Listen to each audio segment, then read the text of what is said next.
somehow caused it to...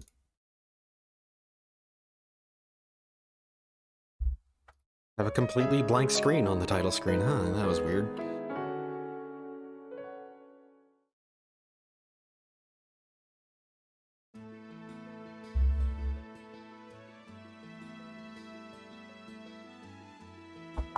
Well, I've started talking already, so... might as well. Oh. I'm just gonna quickly just check to make sure that I... Okay, good. So, time to pick up where we left off last time.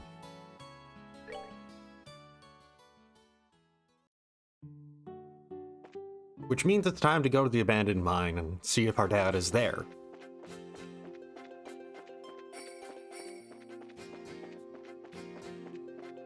Really, it's most likely that our dad is not there, but that the one gang of thieves that we dealt with is. And we're gonna find out... Well, I'm gonna just assume that, yeah, they're lying about this. Trying to get, like... trying to get, like, bounty money or something. Like, trying to get, like, money for something that they didn't do. They're just taking credit for it. They'll get the money and then run. And then leave everyone else to find out that, oh shit, they didn't actually do. They didn't actually, like, have the... They didn't do what we thought they did. They didn't have, like, the whole airship hostage. Or capture it, whatnot.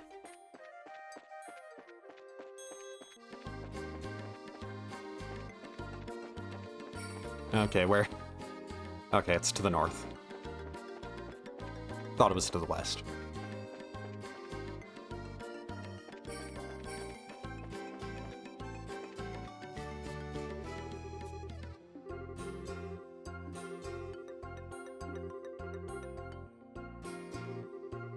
Oh, just realized I had OBS not displayed on my end.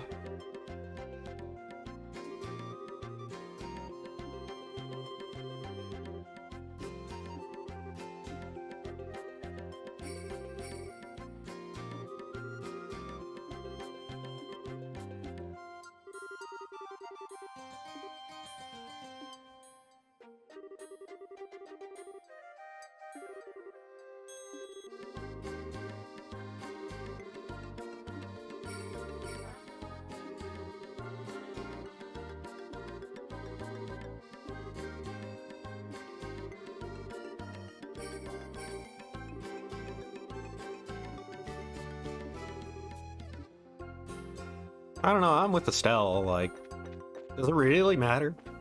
It's abandoned. They can just lock it up again.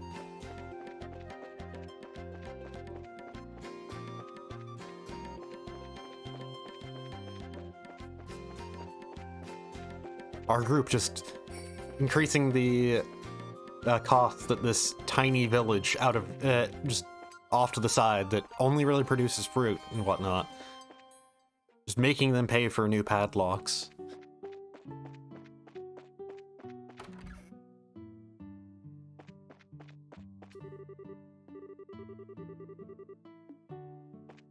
Okay, time to get backstory on that grave.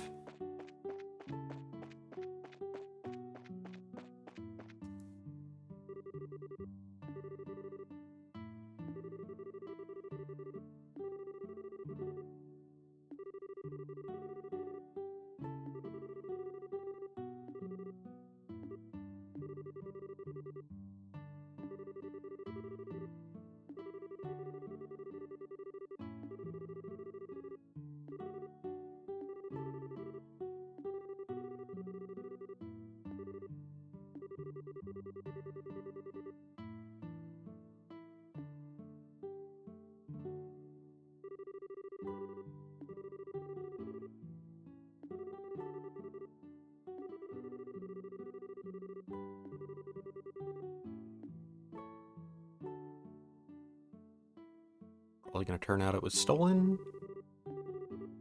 Oh no, never mind. Things go relatively smoothly in this game, and it's always almost weird. there's always moments where it seems like there's gonna be a convolution, and then just like, oh no, everything just goes fine. It's like when the thing was stolen in the prologue, you know, we got it back just fine. Because, like, in any other RPG, that would usually be a thing that would set off the quest, but that had nothing to do with it. It was just introducing us to characters who would later be important. And I like that. It's kind of obnoxious in a lot of games how often the heroes have to fail for things to progress.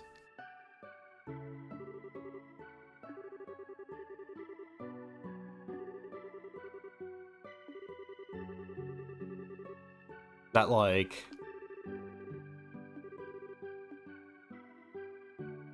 it just feels way too common that the heroes usually have to fail because, well, the villains have to succeed so things can get more serious. And so that way the heroes, you know, still have to do more things.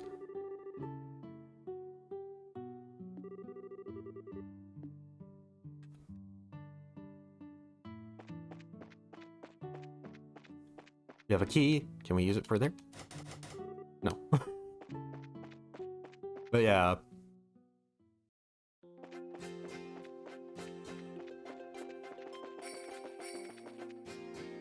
It's just a very common narrative thing in general, really. That, like, if the villain is after some sort of MacGuffin, they have to get it. Because otherwise, well, then their plot is stopped. I think I've said it before, but legitimately one of my favorite plot, like, twists in a game. I probably shouldn't talk about it because it's going to be a game I'm going to stream eventually. But in Skyward Sword, the way that game's plot ends up going did a twist that I wasn't expecting in terms of just, yeah, the heroes preempt the villains. And what that does to the story is interesting. And I think that more narratives should think about ways to have the protagonist succeed at something and force the villains into doing something different, or have some other thing be what pushes the events forward, rather than just, well, the heroes failed and they need to succeed. They need to keep working at chasing after the villains to eventually succeed.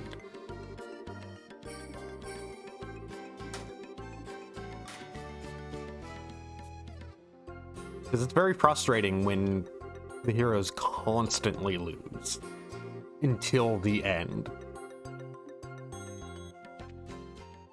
That you see something and it's like... that you see something and you know that the heroes are not going to succeed at defending it at all. Because, oh wow, that's a name. Murder Crab. A crustacean monster living underground. Weak against arts. May call for backup. Well, if it's weak against arts. But yeah, just that whole knowledge that the heroes have to do something to protect this thing. Therefore, like, because the villain is after it. Therefore, the hero is doomed to fail. Because they have to fail. Otherwise, the villain's plot won't progress and things won't get more urgent.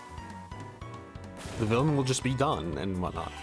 I've said it before when playing Shadow Hearts. But, like, at the very least for Shadow Hearts, it only really happened kind of once in that game. And that was, like, during Act 1, so it was, like, pretty early still. But just, yeah, it's frustrating because it's just that whole thing of, like,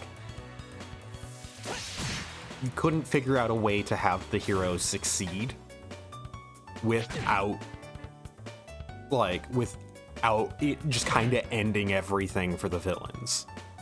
I'm okay with it if it's a very early plot point.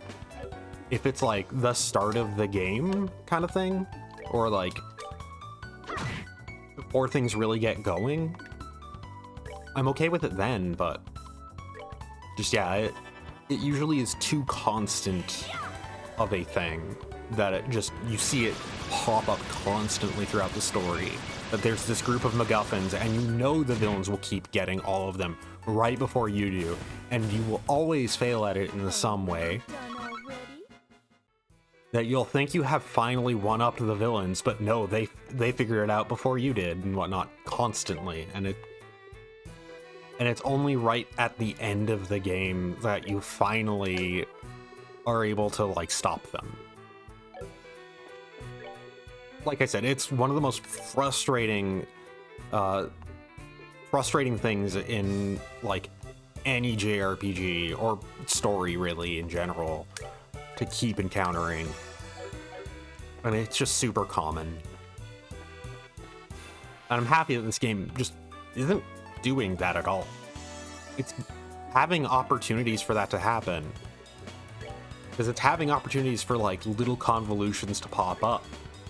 To be like, oh hey, we have to go do this extra thing. But no, things move smoothly. People are competent.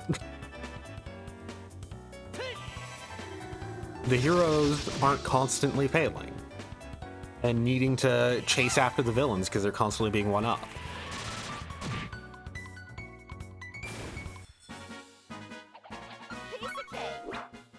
Like I said, there's other reasons for going after the Kapua family. I legitimately forget their name. But there's other reasons for them to pop up as a thing, it seems, than just, well, they stole this thing and we failed at preventing them from stealing it, so we gotta make up for that. I think the game where it actually pissed me off the most and annoyed me the most was playing through Genshin Impact. Playing through the story in that was just actively frustrating for me, because it was just a constant, like, this story for this area is we need to prevent the villains from getting this MacGuffin, and you just know the story cannot progress if the villains do not get the MacGuffin, so the entire thing is just, it just ends up feeling like you're being strung along for the entire thing, and just like, come on, let's get the villains getting the MacGuffin out of the way so we can actually focus on what's the important thing going on here.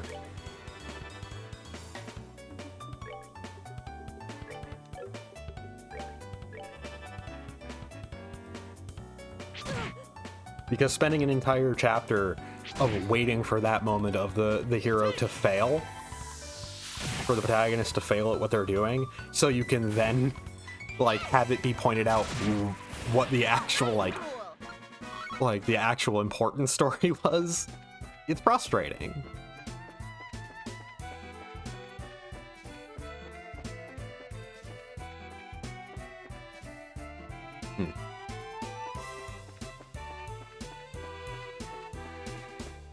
Just looped around and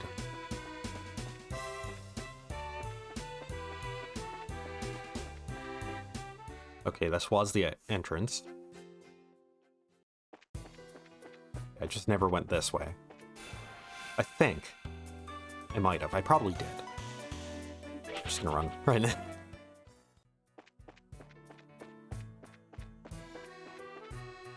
Yeah, part of the frustrating thing is it's like also this level of like, it's so common for it to happen that it starts to feel like it happens because, like I said, it starts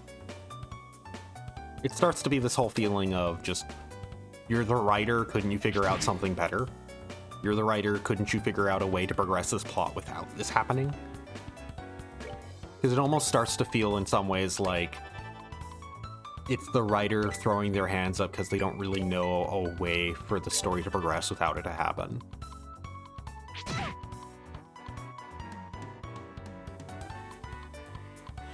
Meanwhile, like I said, with Skyward Sword, the big moment that I like in that game, story-wise, is that it essentially goes, okay, you actively one-up the villain in this way, in this moment, and that forces the villain to do something incredibly risky, and that's what escalates the situation. The villain is now in a panic over the fact that they were one-upped, over the fact that they can't just win. They are not just constantly they're not just constantly pulling one over on you. The fact that, oh, shit, I don't know how to win now. I don't know what I'm gonna do now. And that sends them into a panic, and that's what makes things risky. That's what makes things dangerous. I like that.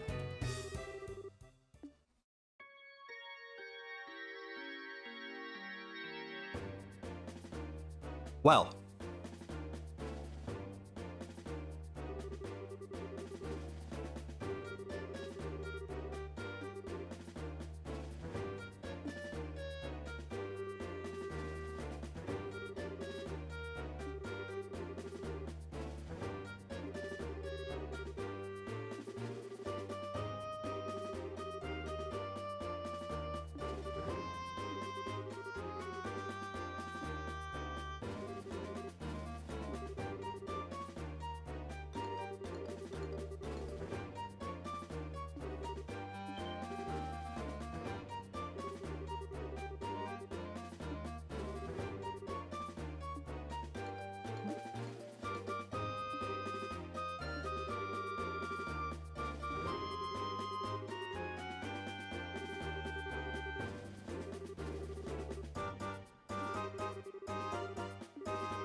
So they actually did have the airliner. Doesn't seem like they have the people, though.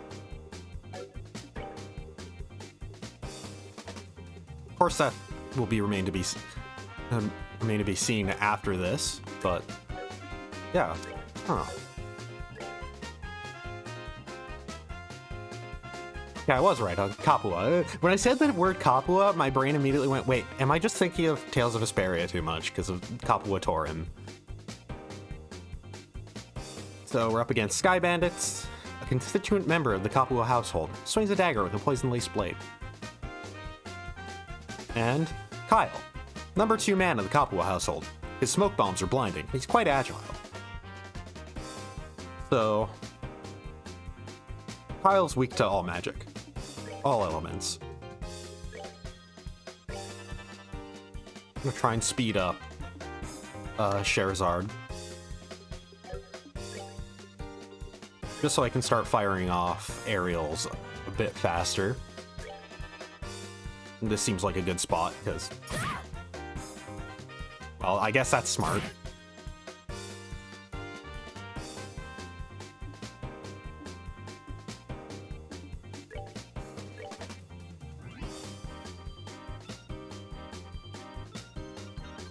These are the exact 2 I want to go after me, though. Whatever, I can hit everybody with that morale.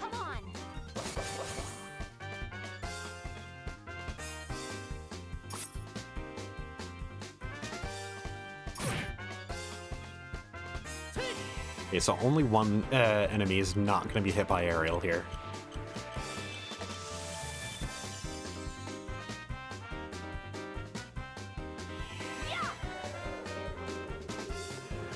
I am, by the way, fully expecting that after my whole talk about how this game hasn't really been doing the whole, like, the hero fails at a thing, and that's what drives the plot forward. I'm fully expecting that the game's gonna, immediately pull that on me. Let's just spend all that CP just to murder him. It's not like Sherazard really needs it too much when she's mainly just casting spells. Because, yeah, that's a lot of damage.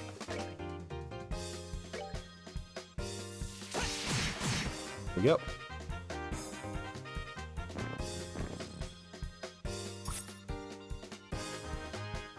Kyle went down fast.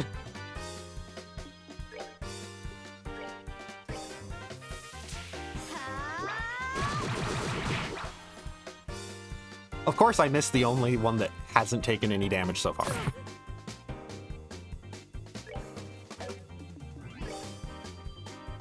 I'm gonna attack him literally because he hasn't taken any damage so far.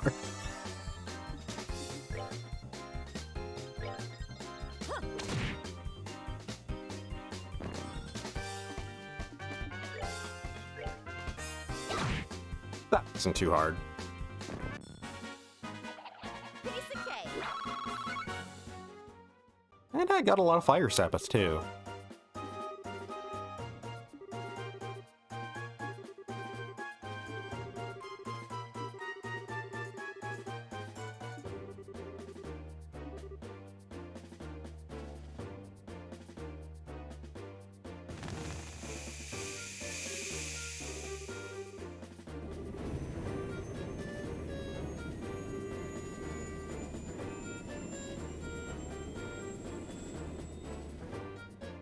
My guess is, so far, by the way, I should actually wait until the cutscene's over.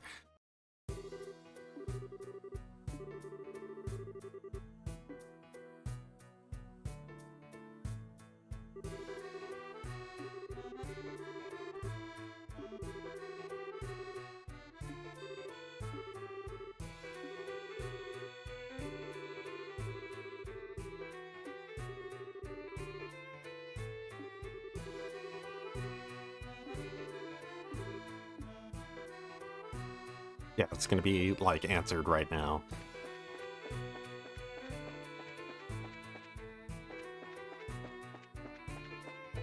I'm just gonna scour this place.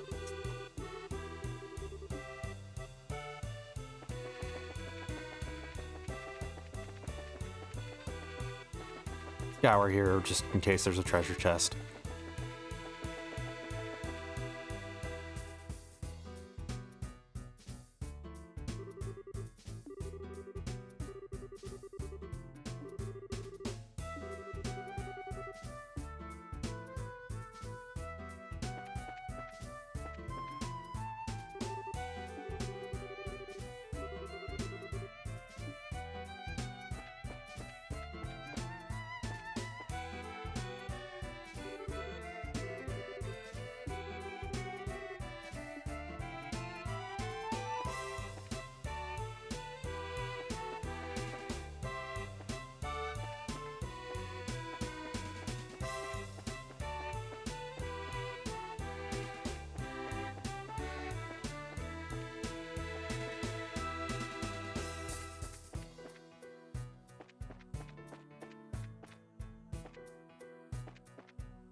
Just making sure that there's no investigation points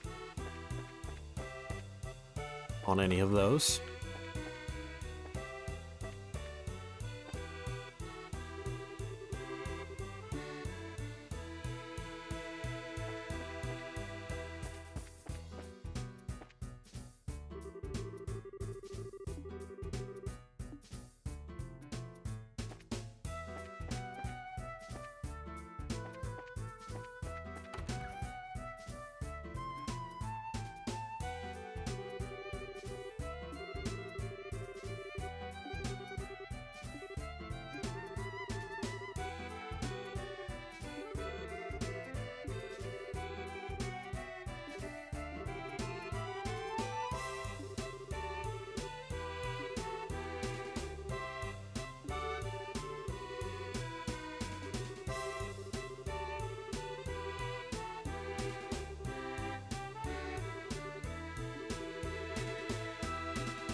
Hmm.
going off of the reaction that that Kyle had to the mention of hostages, I'm thinking that they didn't actually find any passengers on this ship.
Surprised they let him keep that in there.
Well, we got him back.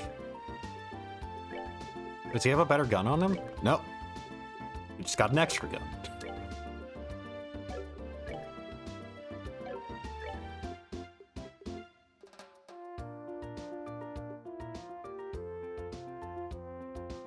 I guess I should have somebody who is immune to instant death.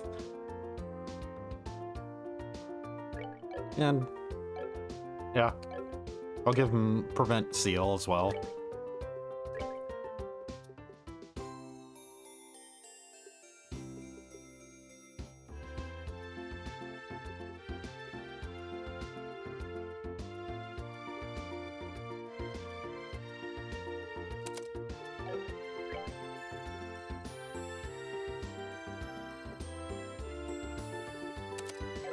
There, we now have a second healer.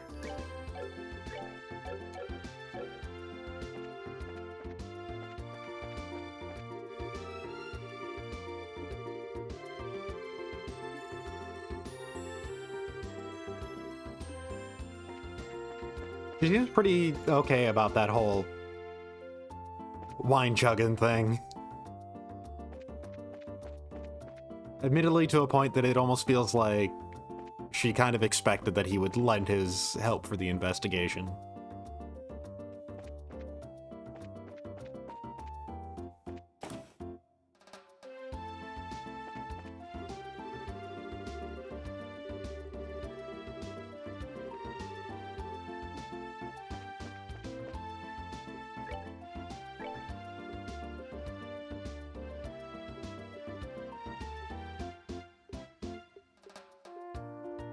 Do I buy this just to say I have it?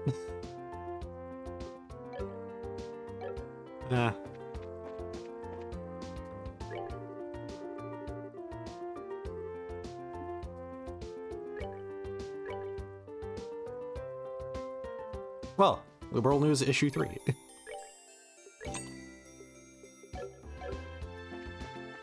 Has been like a day.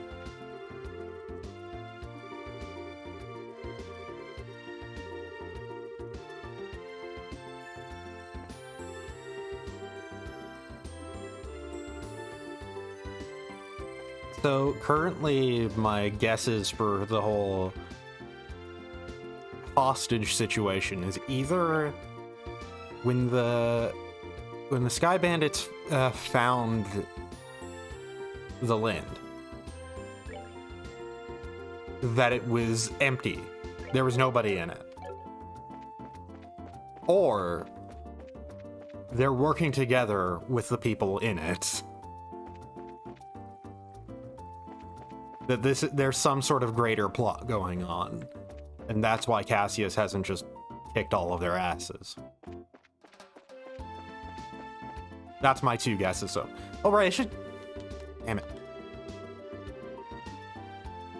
I wanted to go to the Bracer Guild.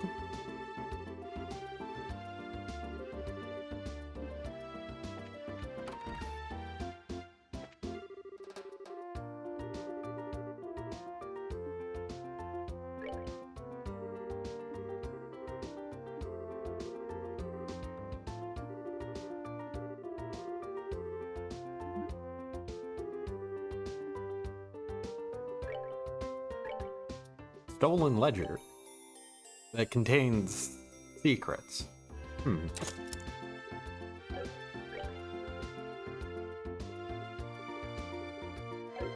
I'm eternally short of fire quartz.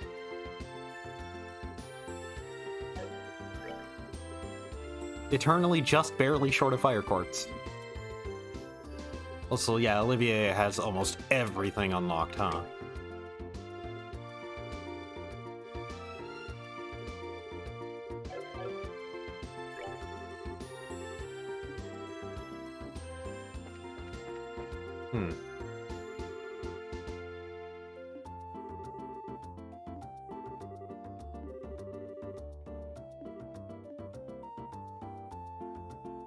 That comment about the ledger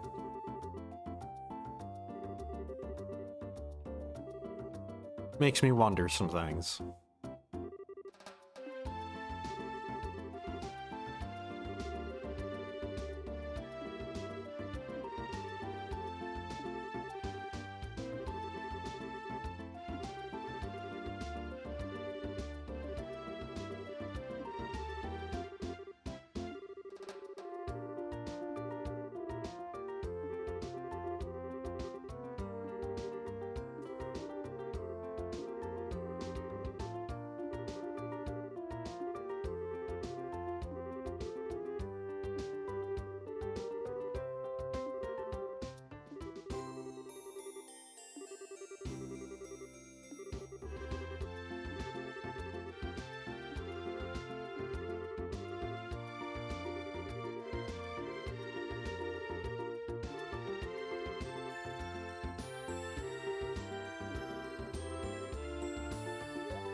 Yeah, that comment on the stolen ledger making him wary for either the Bracers Guild or the army to even find the stuff that's missing. Has me wondering about what we're gonna find out at the other place, the weapon shop.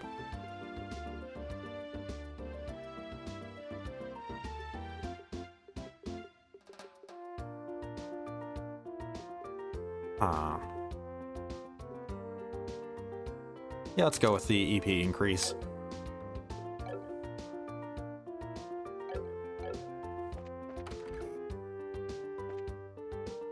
I mean, she doesn't... Well, she does use it more often. But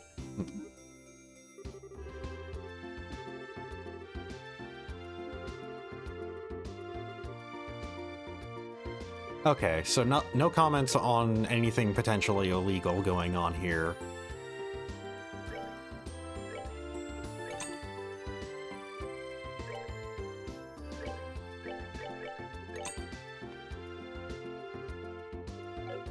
Which I was wondering if, like,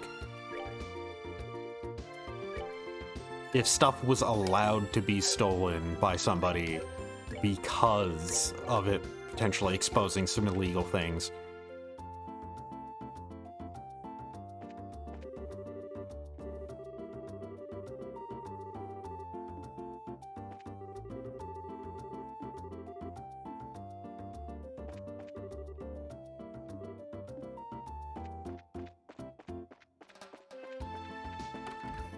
It almost sounds like the mayor might be in on it, as my whole thing.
He seems like a decent guy, but his design tells me that he might not be. That sort of slicked back hair seems like a villain.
My JRPG senses are tingling that Olivier is trying to cover up that he is not really trusting of Alan Richard. And trying to cover it up with a veneer of aloofness. That is my JRPG sense.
There.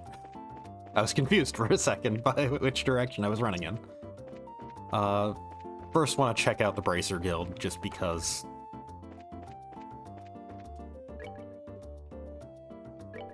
Yeah, I thought so. I failed this one because it most likely...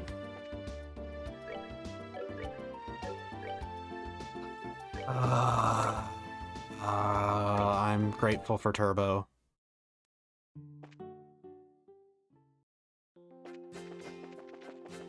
It is kind of annoying that I have to go all the way to the mine, then back to the town, then back to the mine.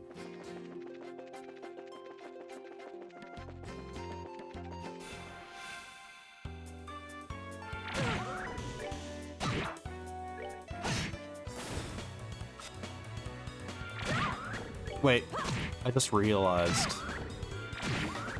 Now that we have this lead, that's probably...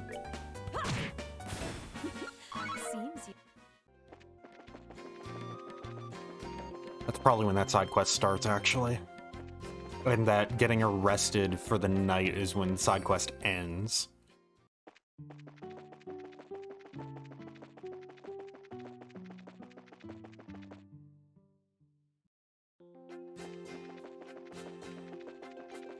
Once again, I'm grateful for the turbo button.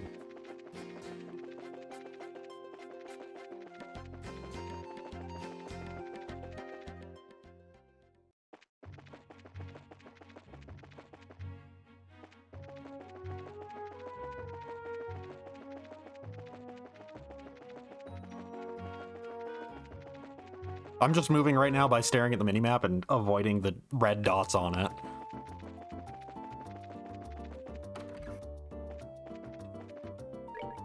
Yeah, of course it was.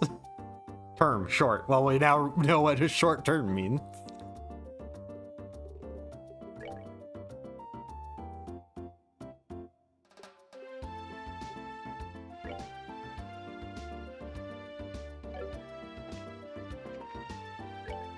Making sure I got...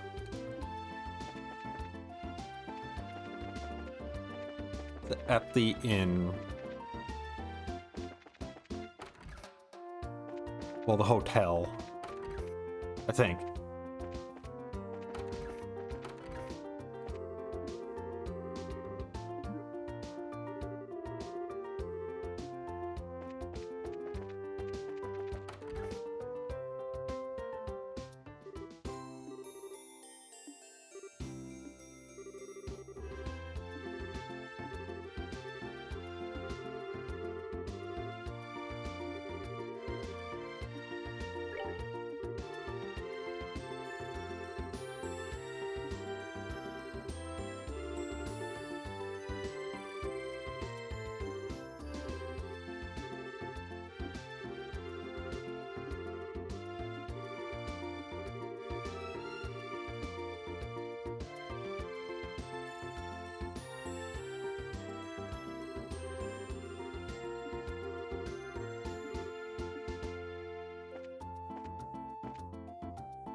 And there's gonna be a fight against an amber turtle on the way, which I'm pretty sure we fought a bunch before, like in the tower.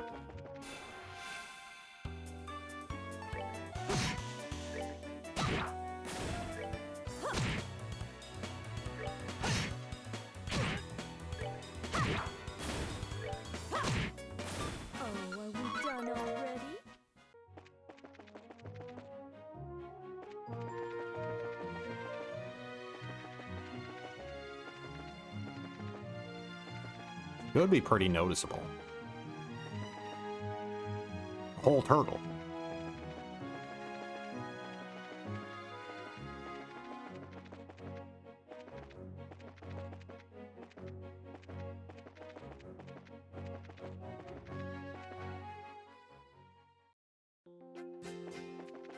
Whatever, we'll get it on our way back.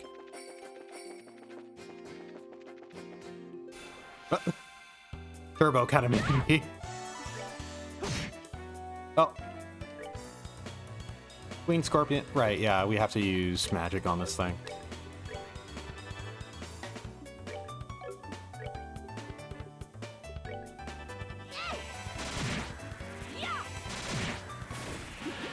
Seems you came up short.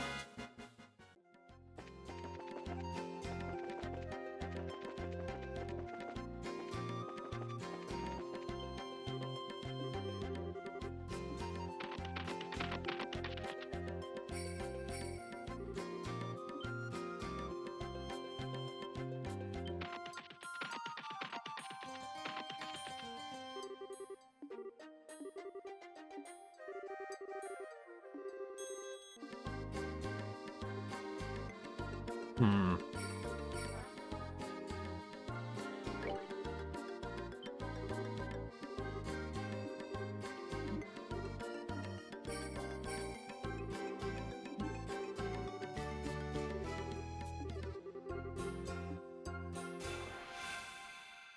You know, I would have thought protecting him because he's in the rear. But then, yeah.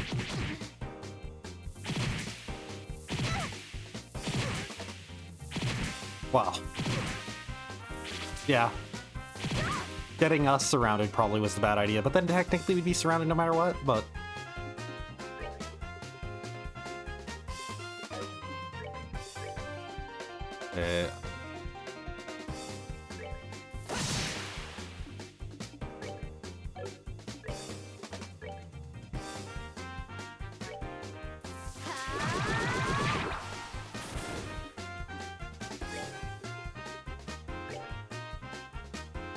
They're at very least all low health in the first place, so... Already done already?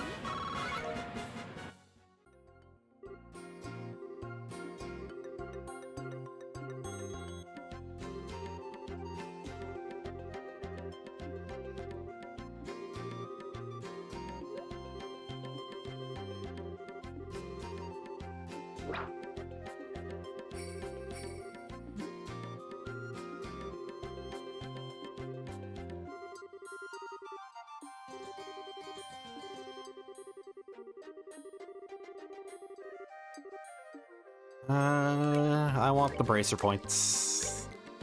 I should be saving more often, given that I've had to reload twice and start over from here.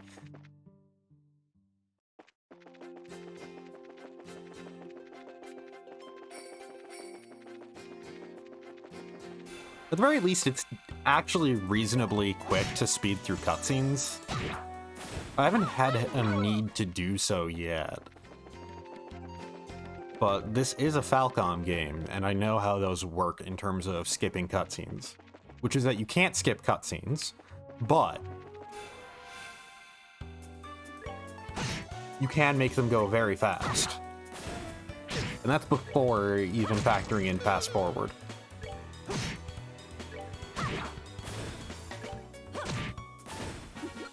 Seems you came up.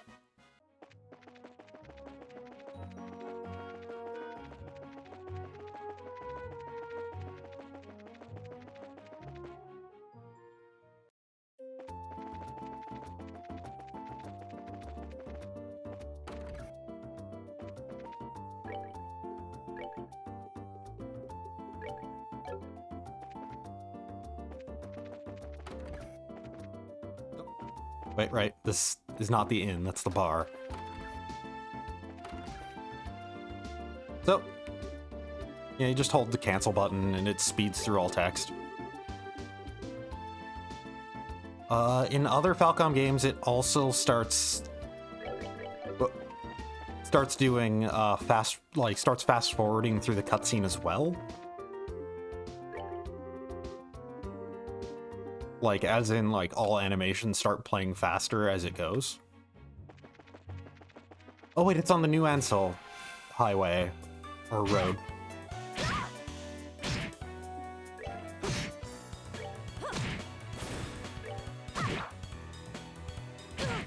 That's one that I don't need to do just yet, because that's the path I'll be going anyways. All right, we're good to go.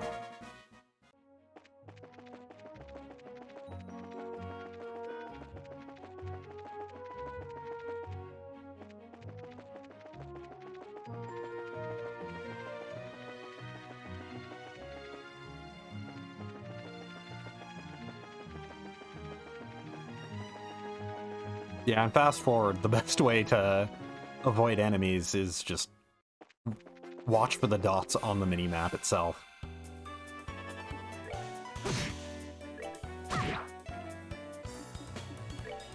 Right.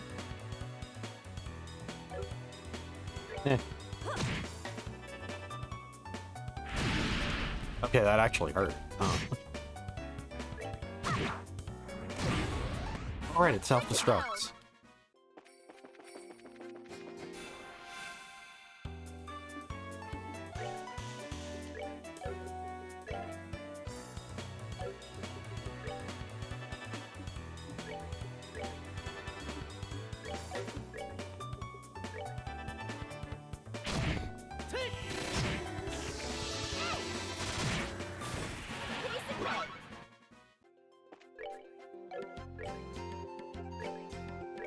Can make a whole lot of wholesome pasta.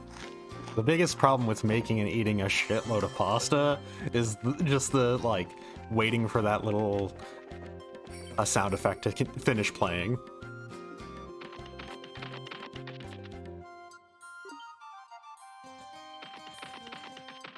I'm kind of surprised that it's charged through the front, because, like I said, surrounded either way, so I would have thought that it would protect the rear for the sake of protecting the guy.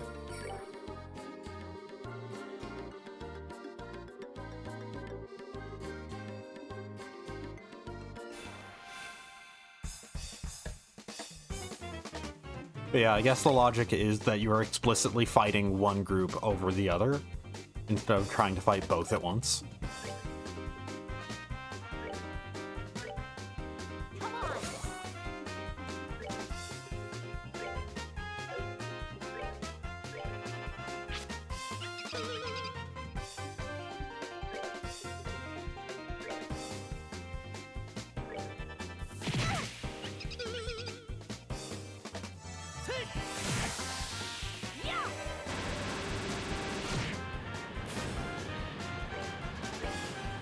Yeah, I can't target multiple enemies with Flicker right now.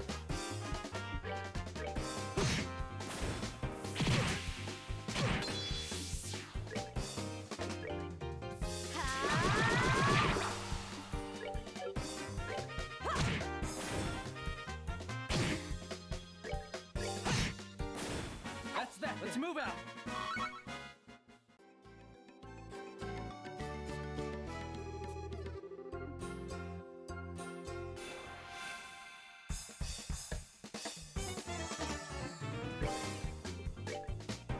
Admittedly, in terms of fighting them, took them all out at once last time. Handled it incredibly quickly and efficiently.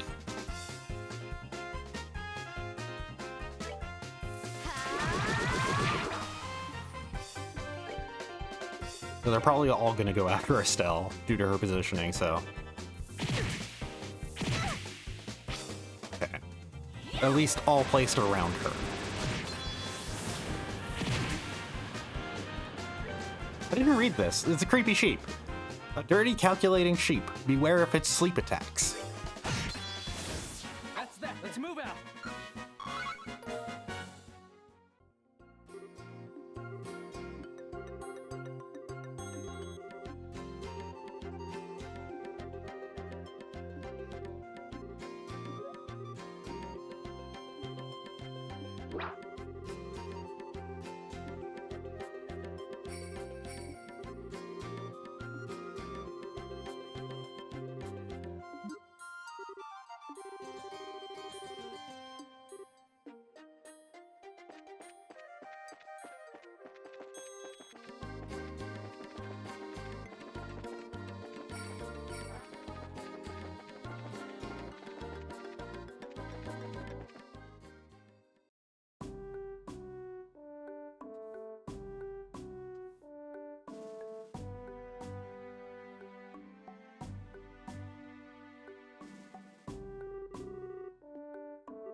Melvin.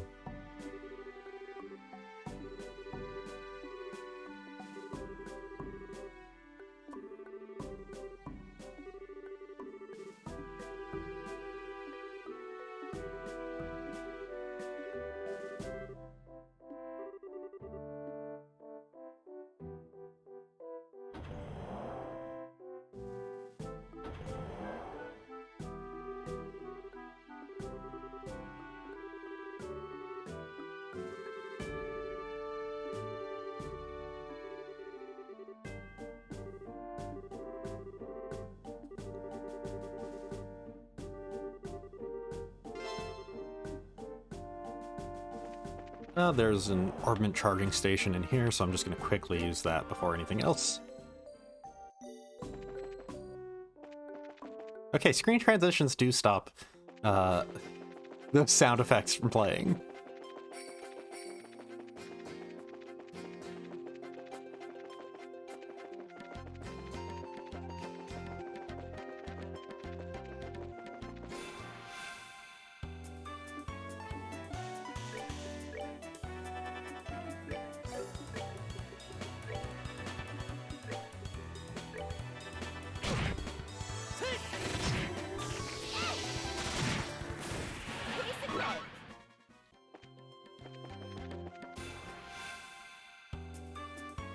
I'm gonna run from this.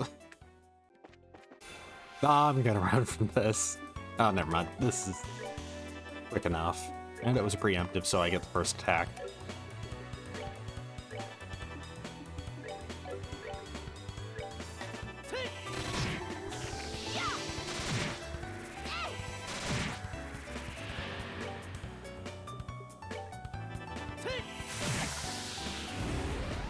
That's that. Let's move out.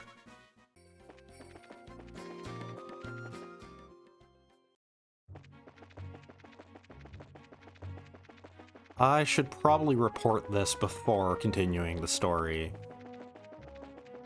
Just in case. It should be fine because I've actually completed the quest. But just in case, like, if I delay, like, to the point of the quest technically, like its failure point from just story progression, I don't want to risk that counting it as, like, failing it still if I didn't report it by then.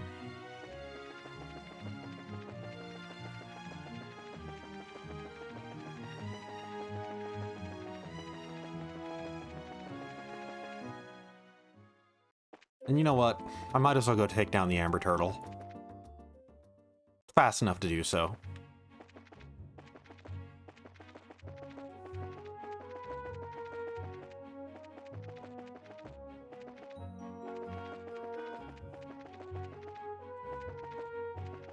Just passing by everything and stopping just to see, are you a turtle?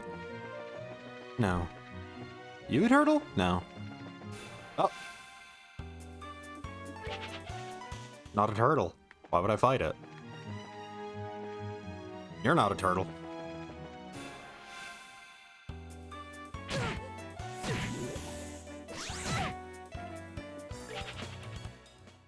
Speaking of an unidentifiable odor, I'm pretty sure my cat just farted. Here we go. Yeah, we fought a bunch of these things. Okay, it's just that it's a shit look. Okay, good.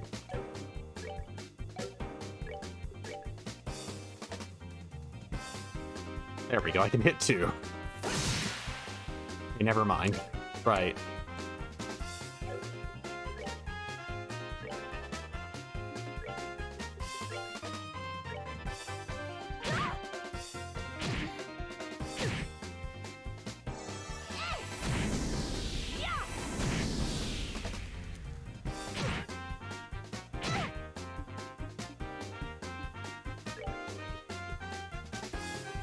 I'm gonna, yeah, cast Latier here.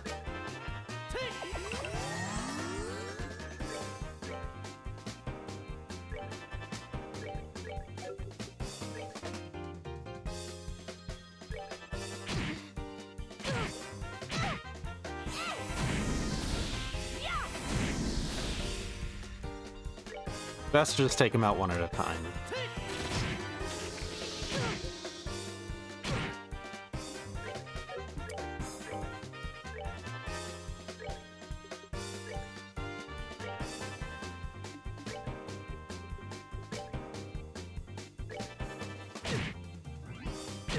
Oh, I should have cast Latier, huh?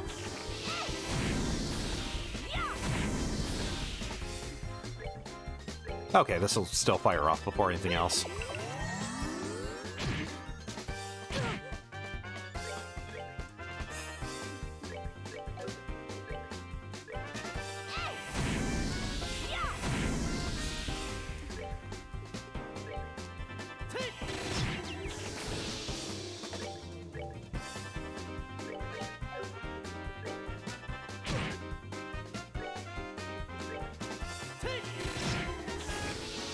There we go. Good to go.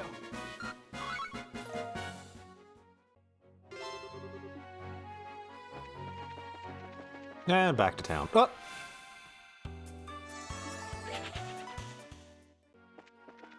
No. I actually probably could kill it.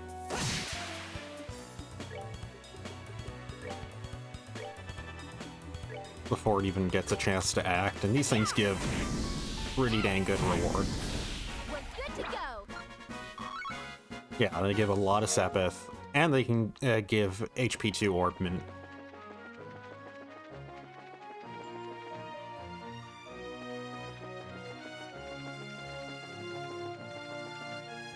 Yeah, my cat's just lazing around being stinky.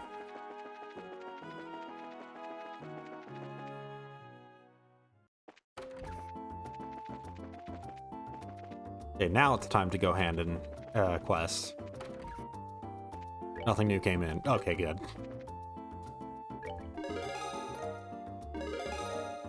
Yeah, I gained extra BP for getting the correct answer there.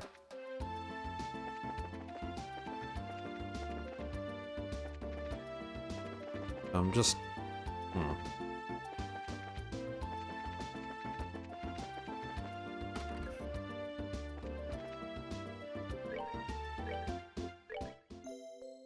Well, I have actually a very good amount of Mira now. Compared to last time that I've made this progress, like, compared to last time where I had just a good amount, now I have a very good amount. Where am I? Okay. Now time to actually progress the story.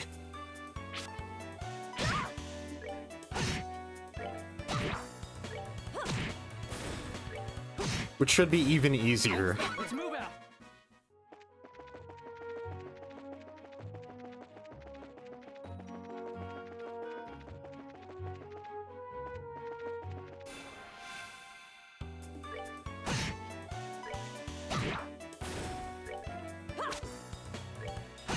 I doubt answering Sherazard's, like, multiple choice question about, like, why they left the Lind where they did will actually affect any sort of rewards or anything, but at the very least I now know the answer.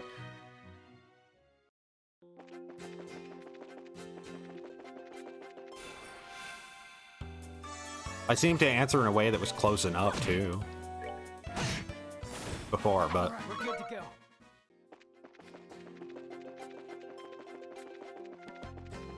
Once again, thank you. Thank you for the turbo button in this game.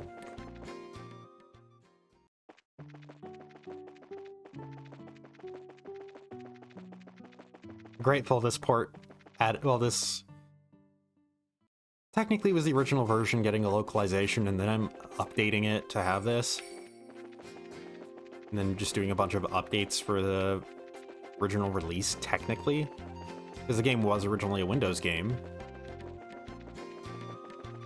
And then they just added in stuff that the PSP port did.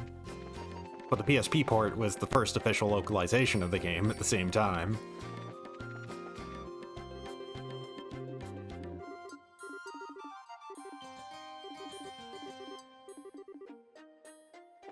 Yeah, like I said, I can just fast forward through dialogue, which is nice. That's not a thing that was added in this version, in this release, but just intrinsic to Falcom games, you hold the cancel button and you speed through text. And like I said, once you start getting into the like actual 3D engine ones, then it also starts fast forwarding the cutscenes. I'll just head directly to him this time.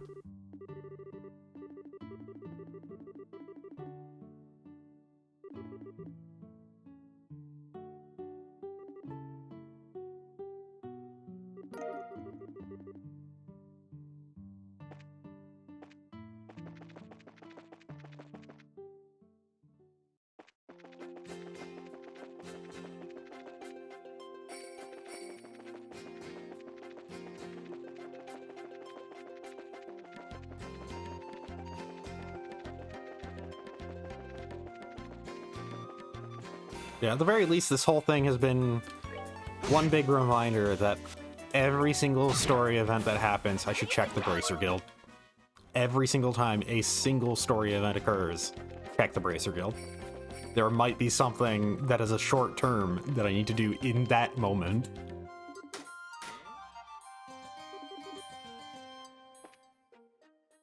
Some Tales of series side quest length. Okay, that's the actual progress. I didn't actually find any treasure chests in here, which makes me curious if there was any that I just missed.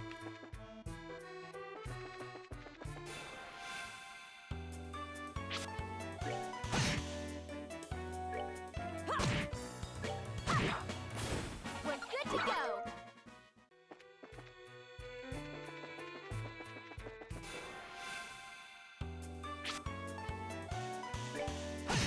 Yeah, I can just mash the A button and physically attack everything to death.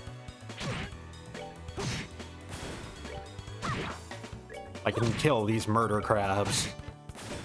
All right, we're good to go.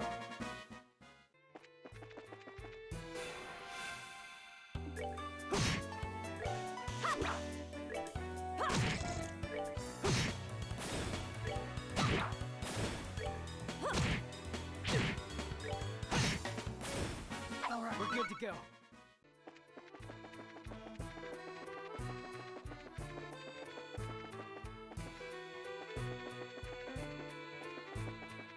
I will say there is definitely other things to be done in this mine, but I don't know if I'm gonna be allowed to immediately. Oh, Joshua, you're dead. I should pay attention to these things.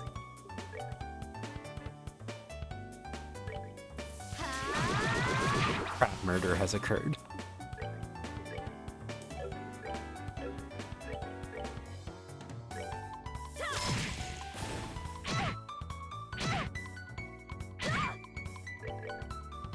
Come on.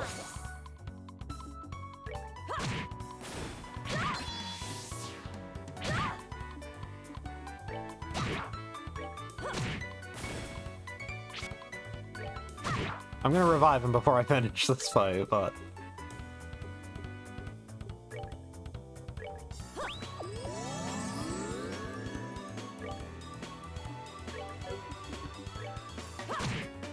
Go. Oh, are we done already?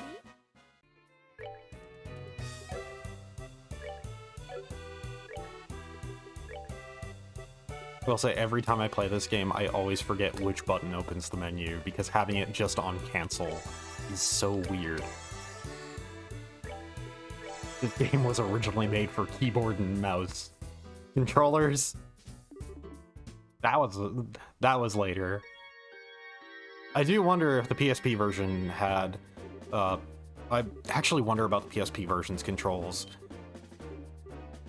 I should check that out sometime to see if I can find the controls something similar to that.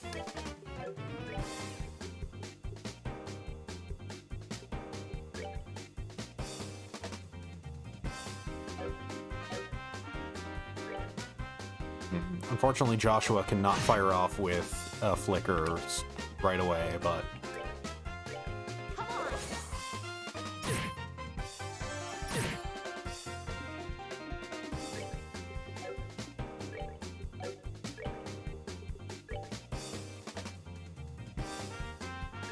That seems about a good spot. Ow. Joshua's in a lot of pain as of late, huh?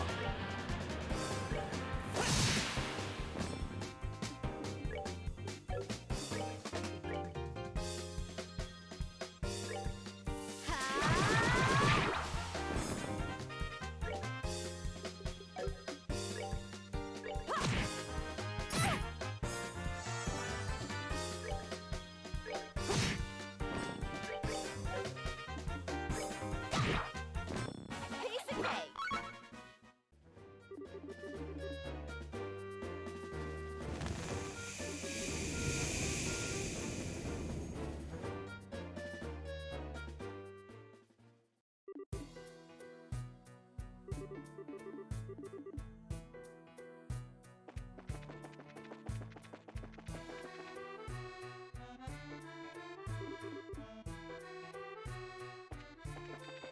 So I probably do need to investigate a couple things.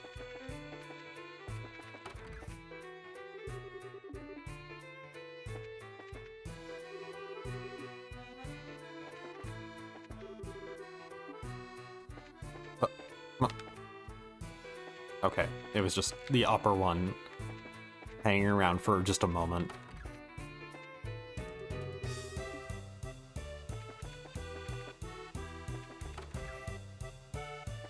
Yeah, I need to investigate most of the plane just to see that nobody's here. Oh, right. Also, there is the forklift.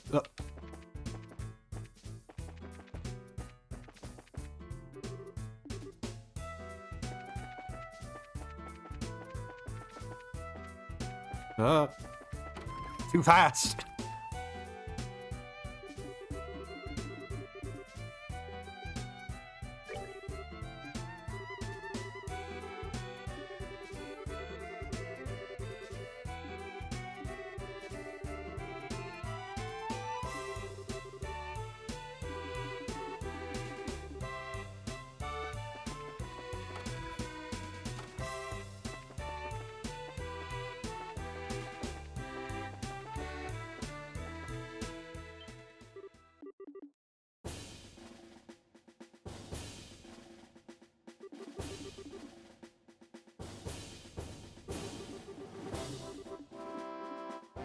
Part of me, by the way, wonders if Morgan, General Morgan, is himself the mole.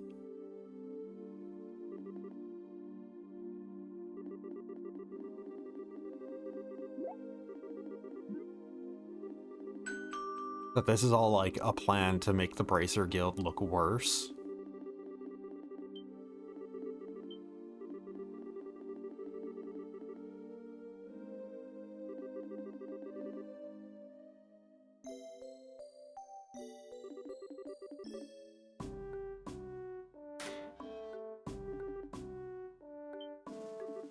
Of course, I also wonder if the mayor's in on all of this.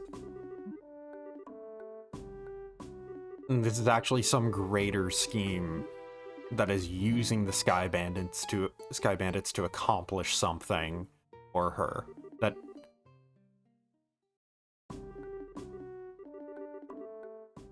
because the comments about the like stolen ledger has me curious. And the fact that they just walked in, didn't target the mayor's place, and just kind of passed right by it. Okay. Or anything else, Bracer killed.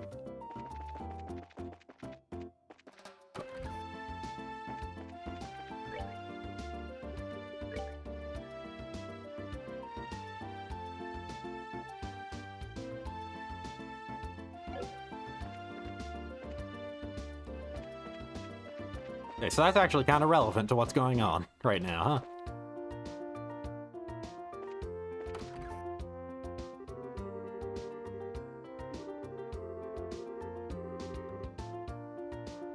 Okay, I have to wait until after the story event happens to be able to get more info for the quest. Oh.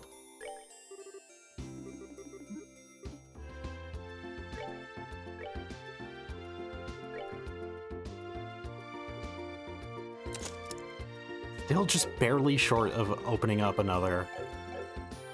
It's still fire quartz.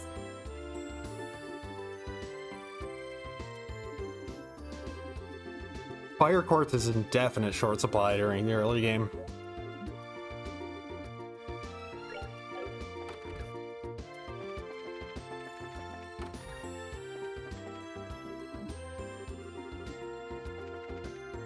Right, I also should, before I go, buy an extra leather jacket, buy an extra pair of work boots, in there.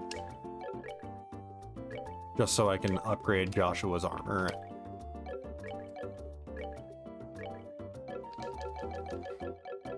Oh, wait, let's just see. If I go in here,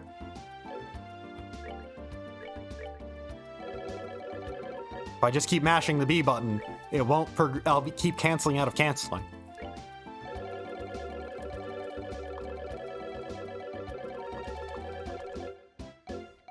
And it will prevent me from being able to advance to the previous menu. Do I just leave? No, I have to try and talk.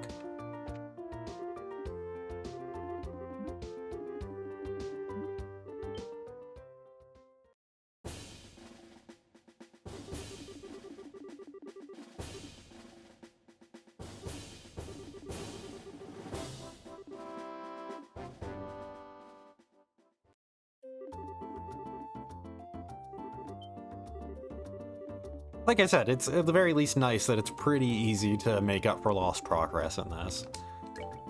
Both the built-in fast-forward button and the fact that text can be fast-forwarded as well, just innately.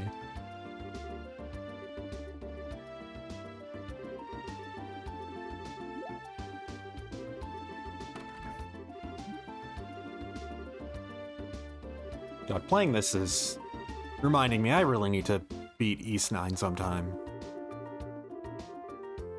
I've been putting it off for way too long.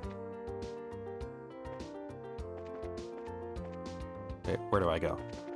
Right, we're here.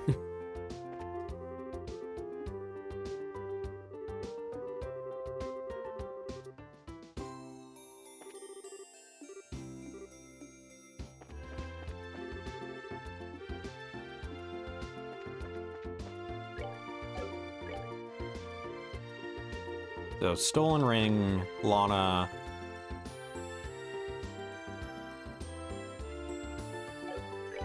Okay, it's... if I find it.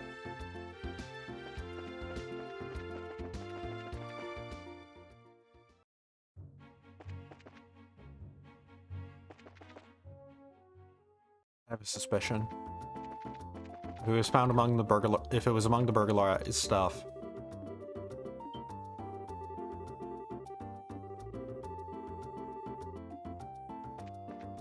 there's a part of me that wonders if it was dropped.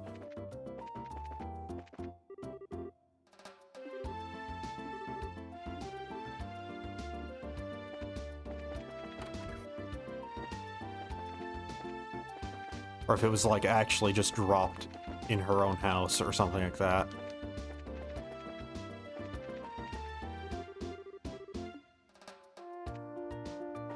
Or if it turns out that, that her husband, that kid's dad, is the one who took it. Wait. Story event happened.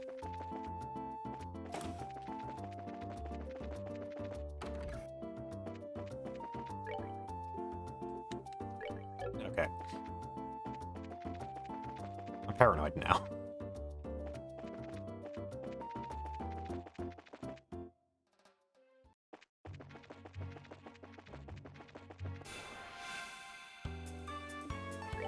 Yeah, we now have a party of 4. Again.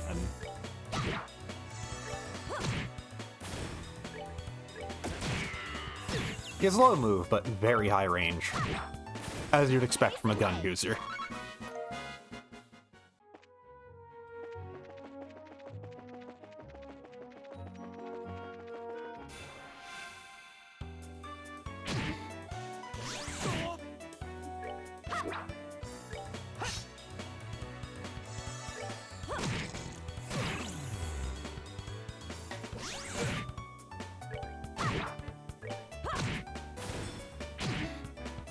This probably is the worst way I can do things, just holding fast forward and mashing the A button to just basically auto attack, but...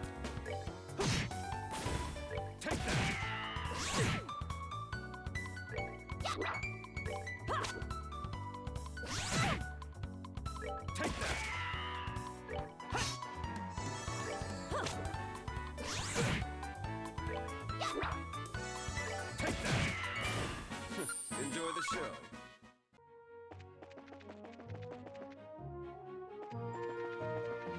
I should probably let go of this turbo button sometime.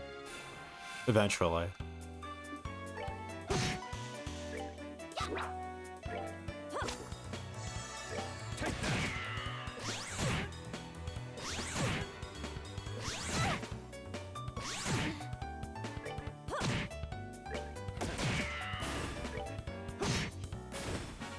Let's move out. Oh, hey. I got Fire Sabbath from that.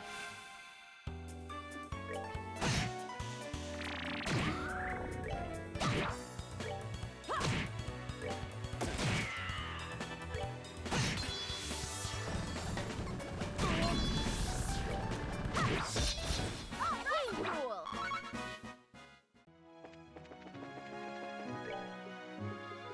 Right. I have Orbment to equip. I forgot.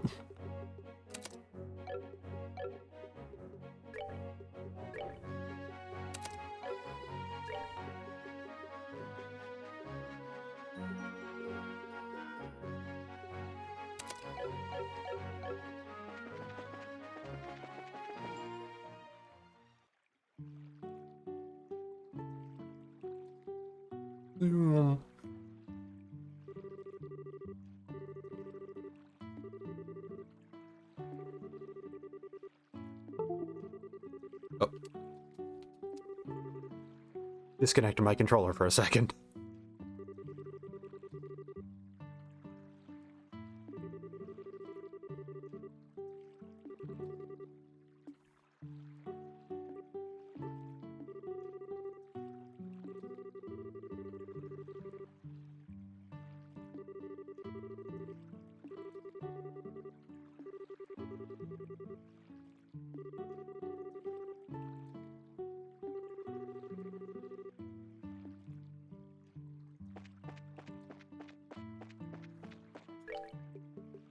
As I said earlier, I probably should be saving more often.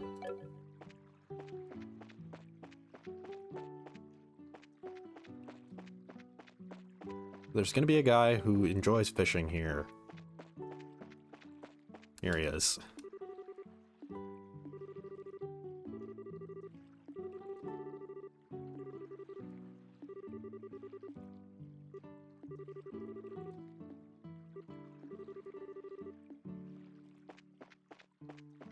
Probably have to ask around first.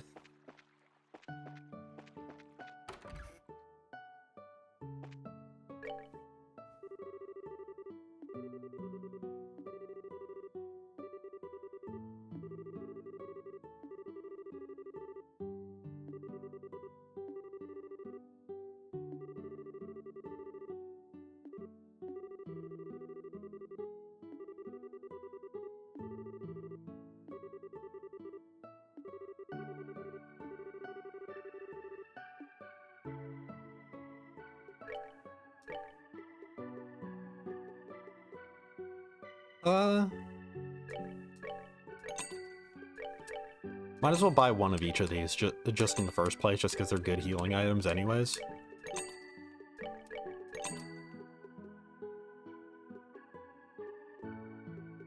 These both cost the same, but one does heal more.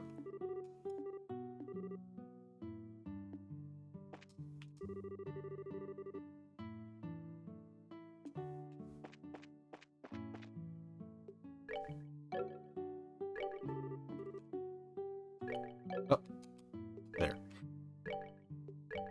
I do enjoy the whole JRPG thing of staying at an inn does not actually ever progress a day. It's still the exact same second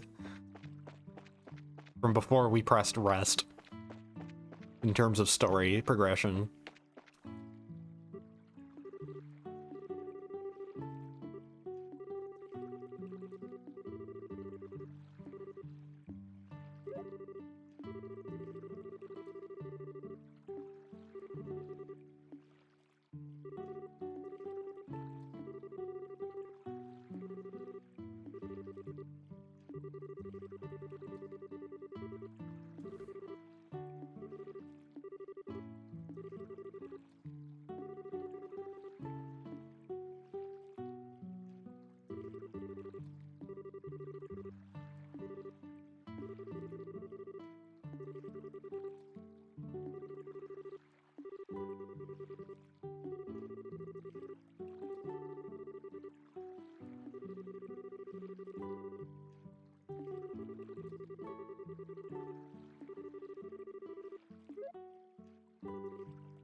I'm gonna save. Just in case it turns out that I had to go back to Bose to get a quest. That way I can just reload that save.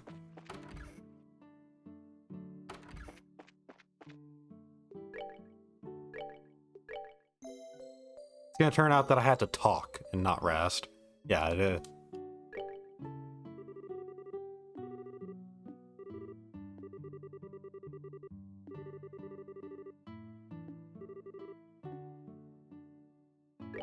Well, if the game's gonna outright tell me.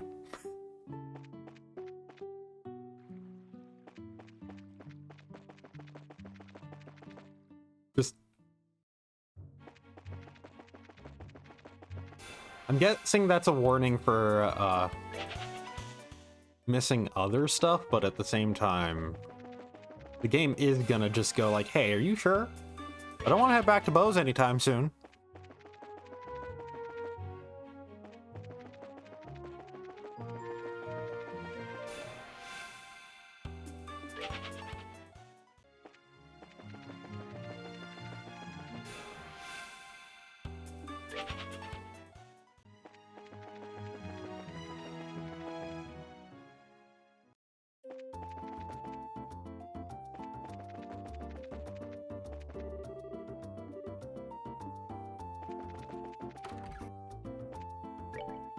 Okay. It's still just Stolen Ring, and that's medium term. I doubt that's gonna expire anytime soon.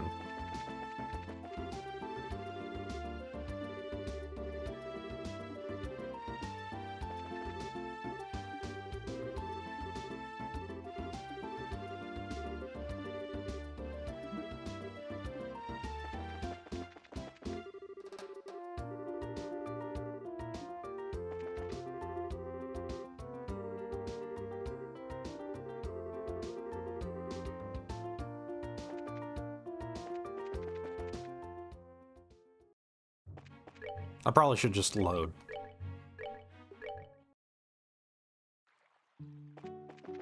Yeah, it was probably just a warning that, like, hey, a fight is about to happen.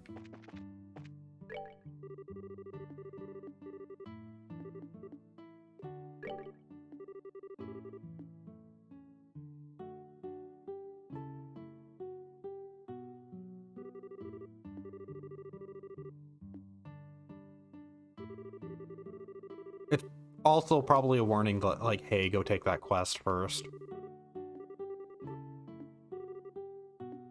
It's hard to say. Could just be just there for the sake of it. And there's nothing really tied to it that it's warning you about.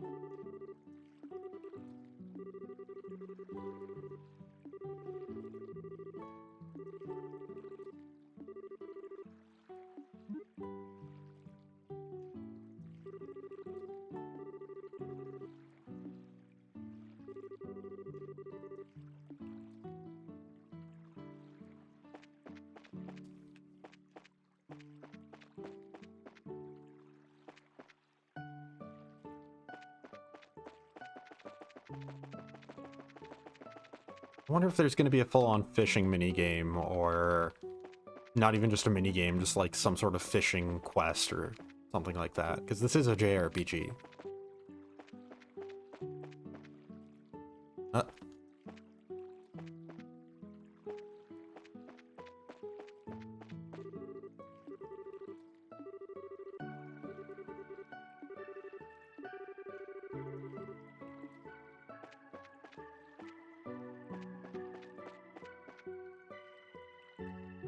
There's nothing to interact with.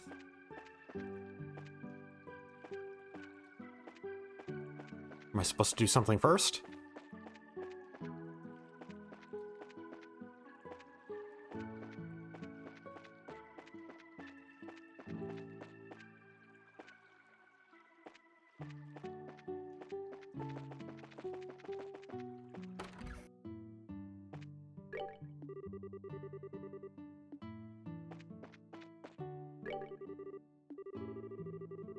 Okay, I thought so.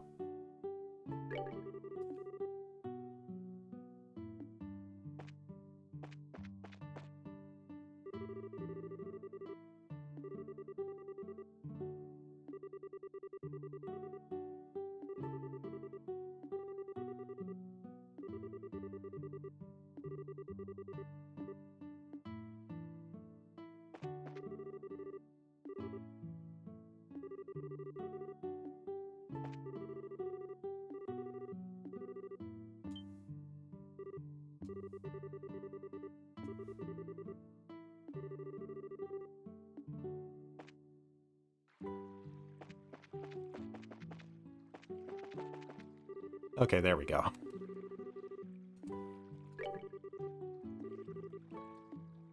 Okay, there we go. Even more so. I had to talk to Shara and Olivier first, then get the fishing pole. After realizing I don't have a fishing pole.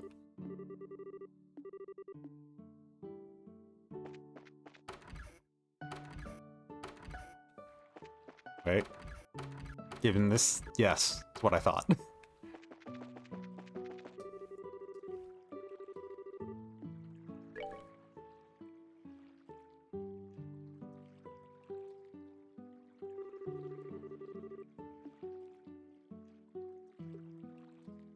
Hmm.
It's sort of like a fishing minigame.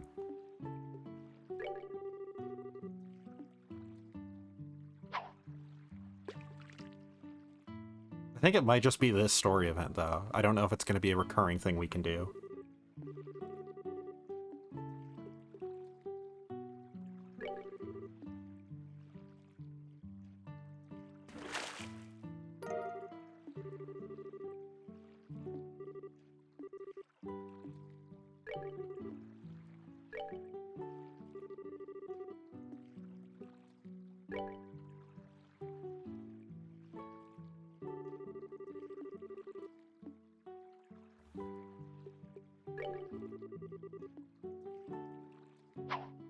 I might as well just keep trying.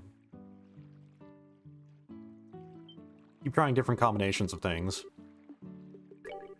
I'm pretty sure wait till it gets tired, then reel it in is the correct answer.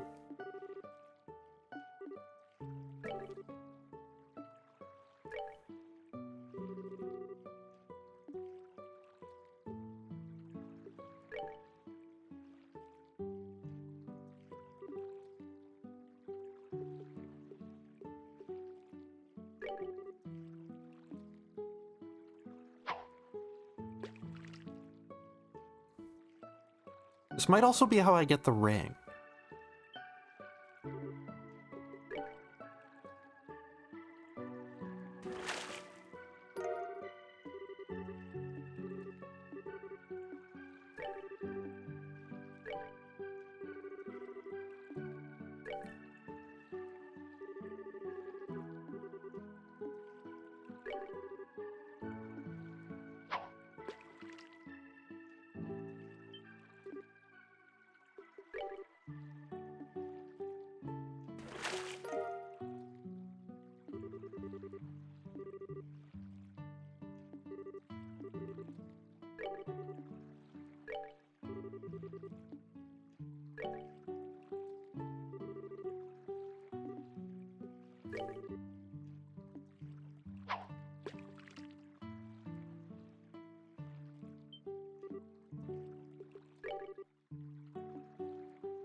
There's a smelt from what I saw.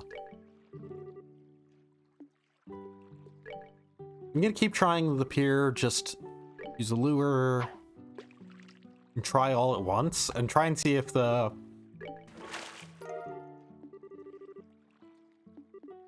Okay, it does seem like the final selection does influence things.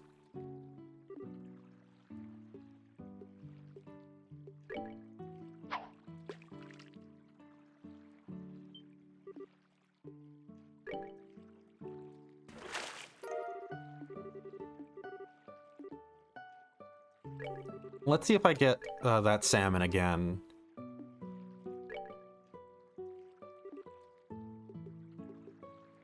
It was using a lure.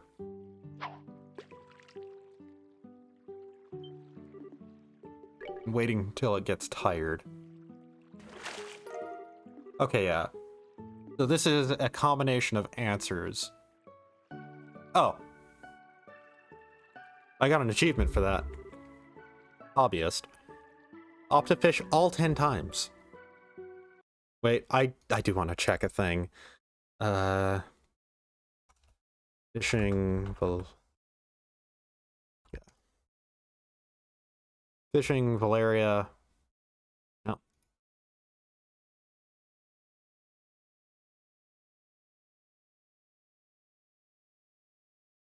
Okay. Okay, in the second game, there is a fishing minigame. Oh, wait. Second chapter. First okay. When it's saying second chapter, it's not referring to Trails in the Sky SC. I think? Okay, so later on it's going to be... later on it will be a minigame. And there's 27 fish found throughout the world, so that's its own thing.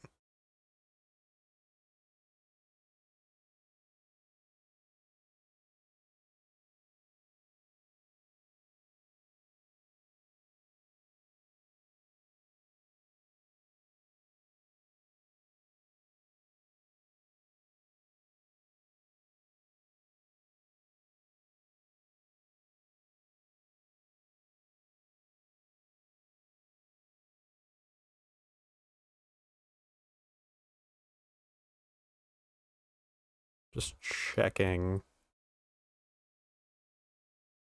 There are two things that I did not get from that, but also, like, it doesn't seem like it really matters. It seems like...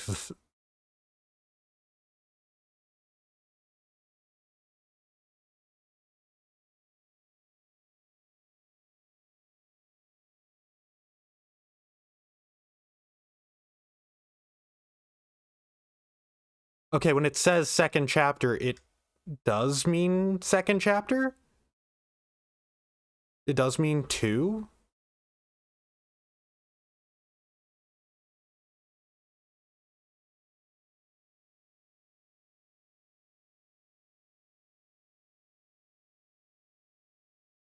Okay.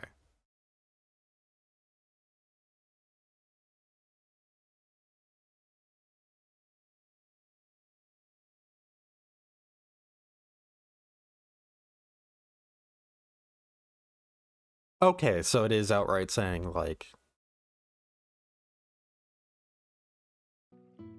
fishing does not exist beyond this.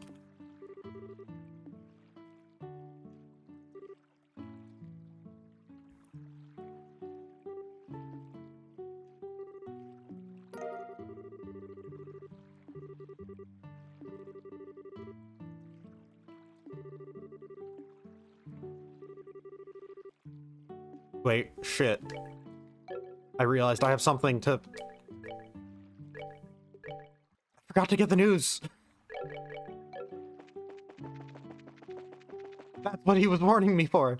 I think that actually legitimately might be it, that it's like, a day is gonna pass, so you want to make sure that you grab the newsletter before that.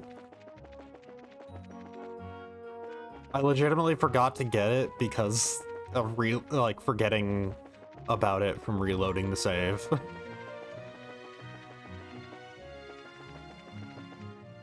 Whatever, I have 2 more combinations of things to try, actually, on that as well, to see their descriptions anyways. But I need that newspaper.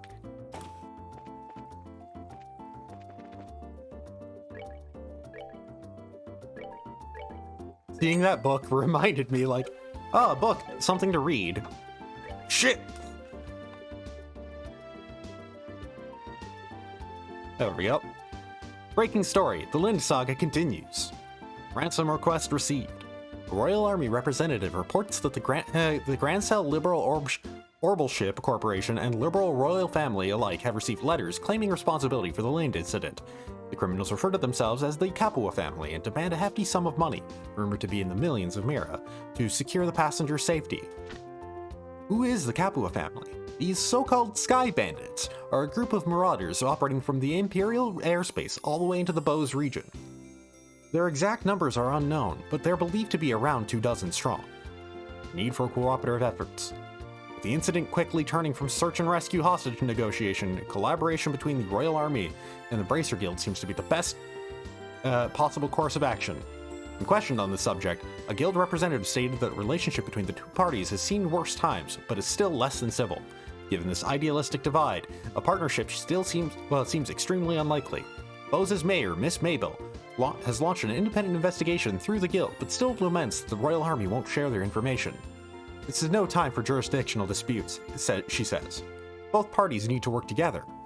Having inherited the mayorship from her late father at only 21, Miss Batemole is known as a very wise young lady. Whether or not either party will heed her advice, however, remains to be seen. Technology. Enter the Arsail. At long last, this high-speed cruiser takes to the skies. With rigging whopping 42 arg in length, the pride and joy of the Zace Central Factory has finally been completed and transferred into the stewardship of the Royal Guard. Watch out, do-batters! Although not airborne just yet, the Arsail is scheduled for an operational test flight within the next few days, to the excitement of all involved. Due to delays in its orbital engine development, however, only a basic performance evaluation will be conducted at this time. Culture. The 100 Years' War book review. 10 years have passed since the war, and I'm sure we all remember the endless reports of casualties and destruction, making an objective assessment of the events a ludicrous proposition. That's exactly what this book sets out to do, however, by compiling accounts from virtually every possible source to paint a crystal clear picture of what happened behind the scenes and how the war came to be. History demanded a book like this to be written, and on this dubious anniversary, I think everyone should give it a look. Travel. Finding the perfect getaway. The Maple Leaf Inn, nestled in the corner of quaint Elmo Village in southern Zace, within the walking distance of the Republic's borders, is the most luxurious hot springs resort this reviewer's ever seen. Its tranquil eastern aesthetic, abundant natural springs, and outstanding eastern cuisine is nothing short of dazzling. But the true reason to visit this is indeed the soak itself.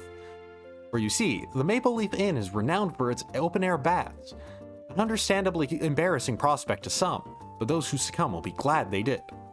Taking in the warm waters while gazing up at the starry sky is truly a breathtaking experience, and best of all, towels are optional. Okay, so that outright mentions the book that he was that Joshua was reading.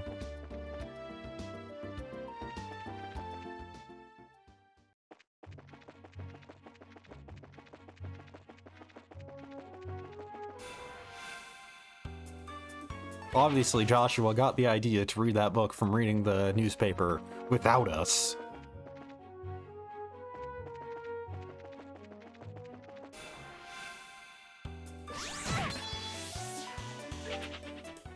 Anyways.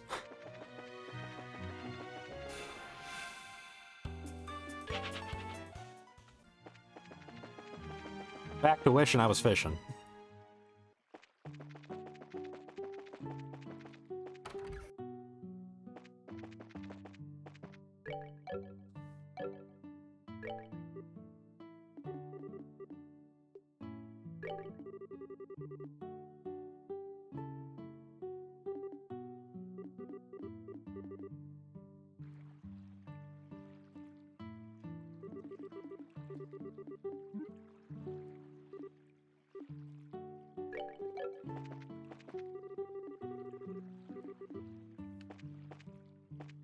Uh, uh.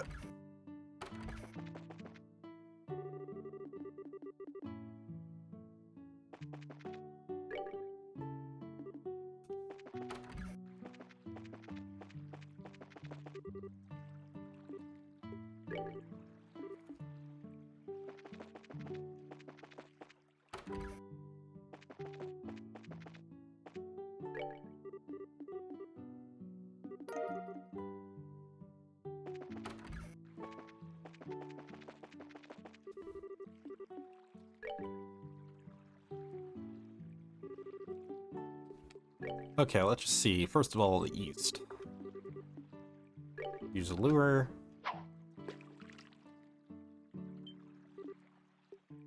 Let's wait a bit. Rainbow trout.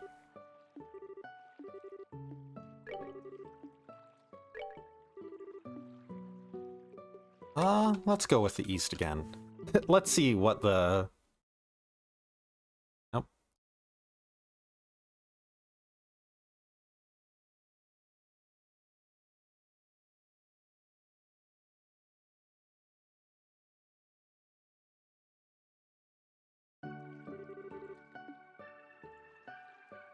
Okay, so in the east, using a fly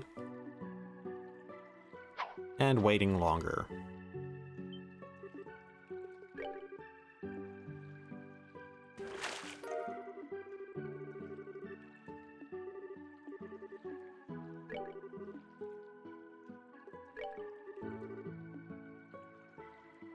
Using a lure and pulling immediately.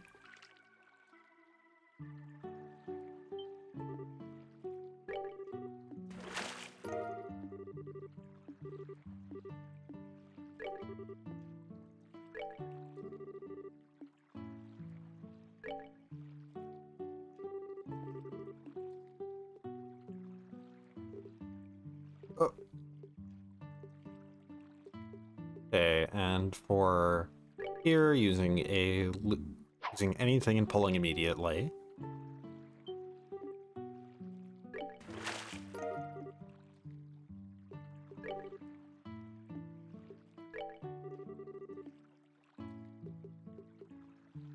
Using a lure and waiting longer.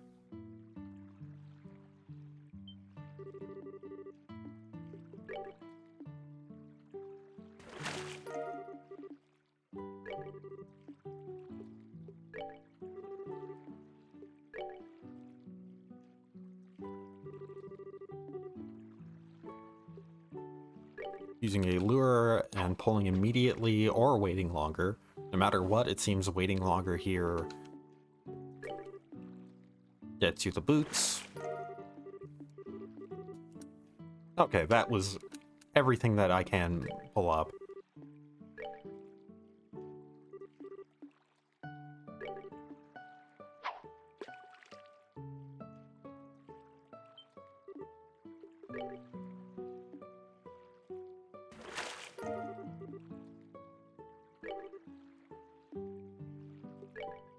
Let's just keep pulling up salmon.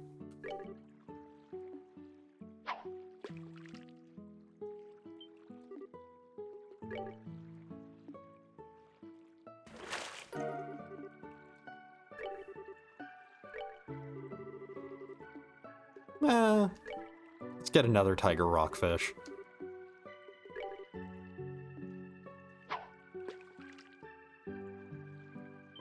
No matter what, just waiting here gets you rainbow trout. Seems that all three of these spots have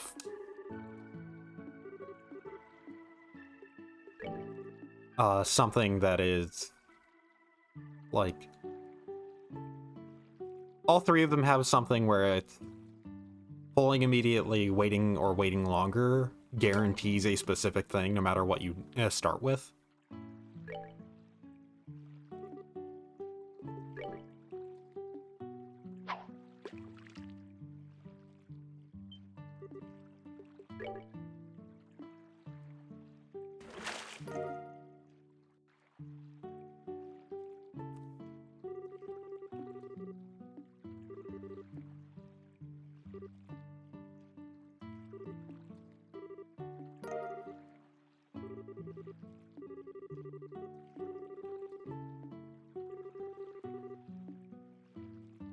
Let's read that book ourselves. Oh god, this is 10 pages.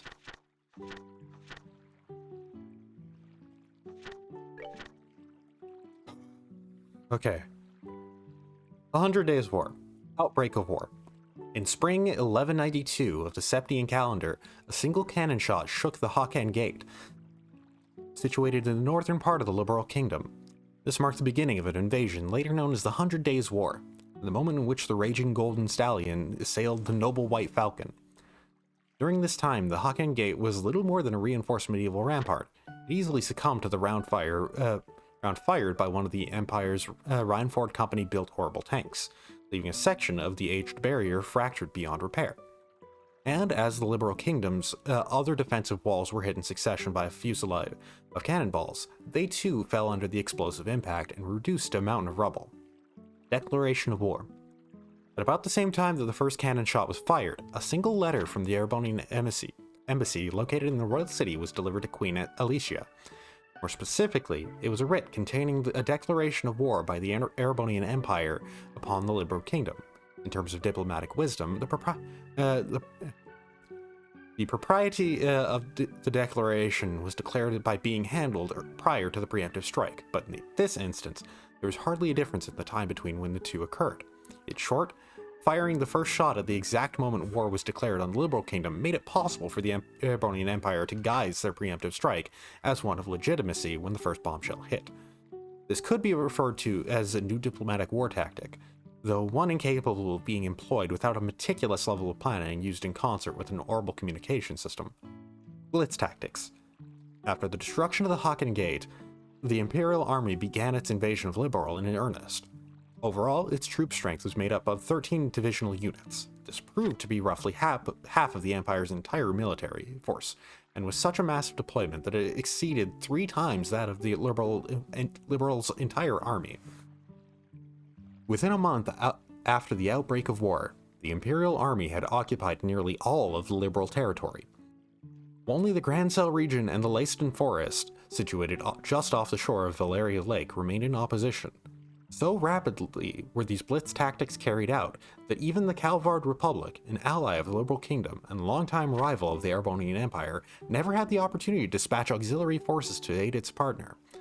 However, in a following attempt by the Imperial Army to take control over the Zeiss Central Factory in Malgamine, they instead found themselves on the verge of being forced to surrender to Queen Alicia, who remained entrenched within the royal city, staging a counterattack. 2 months following the outbreak of war, the battle situation was altered in a way which no one could have previously anticipated. Unbeknownst to the Erebonian army, 3 patrol ships were quietly being developed behind the walls of Leiston Fortress. Upon completion, they were put under the direction of veteran commander General Morgan, and a large-scale counterattack was launched. These patrol ships, shielded by armor far superior to the tanks of the Imperial counterparts, and mounted with with a substantial amount of high-performance orbital weaponry, had also managed to boost their speed to over 1,800 Selge per hour. Using these crafts, an independent mobile force lauded as the elite of the elite, Liberal's forces mounted an attack and quickly recaptured the checkpoints connecting the various regions. And as this strike was underway, they simultaneously launched an amphibious attack from the Leyston foragers, and one by one defeated the remaining isolated Imperial divisions. The end of hostilities. After just 3 months following the outbreak of war, the larger part of the Imperial Army's remaining divisions had finally surrendered. However, as capitulation was at hand, there were indications of a surge of further reinforcements from the Imperial homeland, a move which galvanized the other continental nations to follow suit and join the Calvard Republic in supporting Liberal. Together, they lambasted the Empire and formed a formidable group of allied forces began to materialize. Amidst all the chaos, the Septian Church, in cooperation with the Bracer Guild, called for an armistice, and after approximately 100 days from the start of the war, the hostilities came to an end. In the following year of 1193, in Erbe Royal Villa, on the outskirts of Royal City, a peace treaty was signed by both the Liberal and Erebonian sides. Though no indemnification was made, an official apology was offered up by the Imperial government as they expressed that they had made a grievous error attributed to a tragic incident occurring within their borders.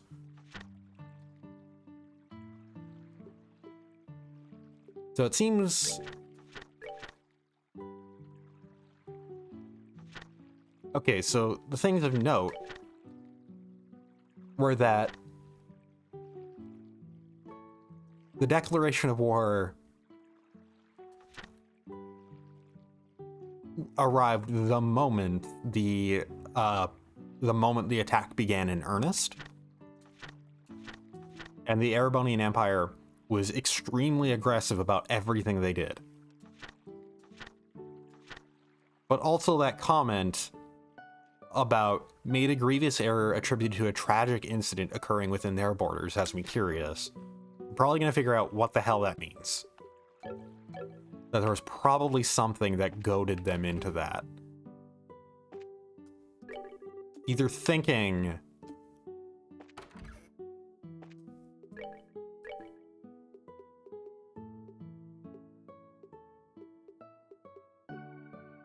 Okay, so... let's just see if I actually kept the fish. Yeah, I did. So I got 3 salmon and 3 tiger rockfish. Okay, so that's the purpose behind that. You actually keep what you fish up.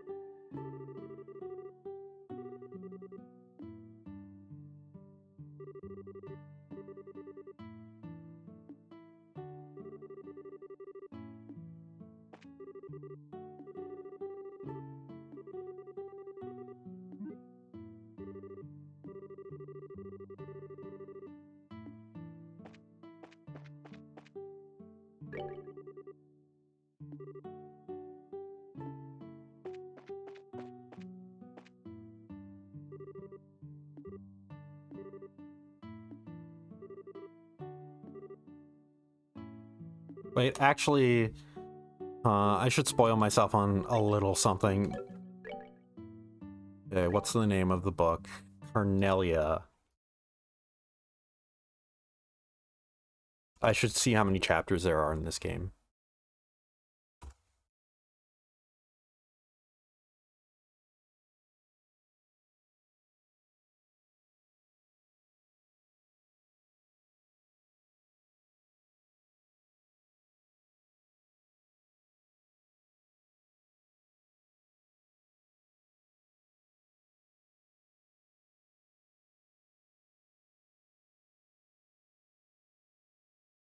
Okay, I could have gotten it for free, but it seems like there's 10 chapters.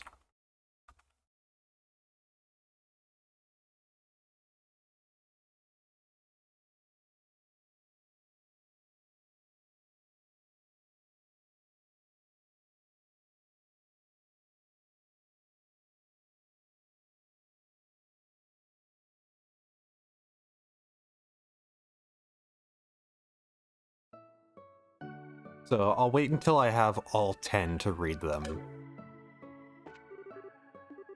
I just wanted to make sure that, like, it wasn't spread across both games.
I mean, I did just read it.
Olivier found dead from alcohol poisoning. What a way to lose a party member.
But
I mean, right here. Behind a tree.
I mean,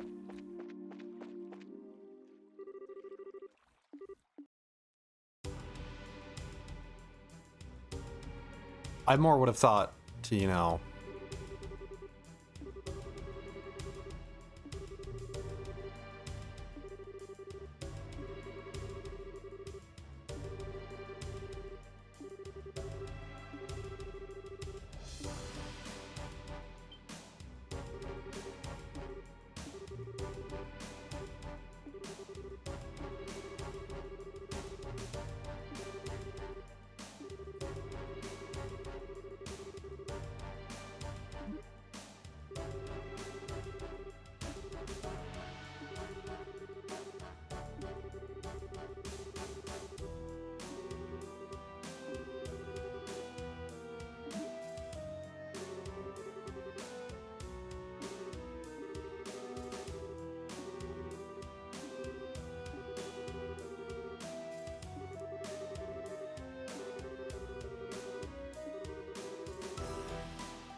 yeah, you stow away. How I would have... Admittedly, that's what I thought they were gonna plan in the first place. Stow away on the ship, and end up in the hideout itself. Also, this does highlight why, you know, I was told, hey, do you want to do anything back in Bose? Because...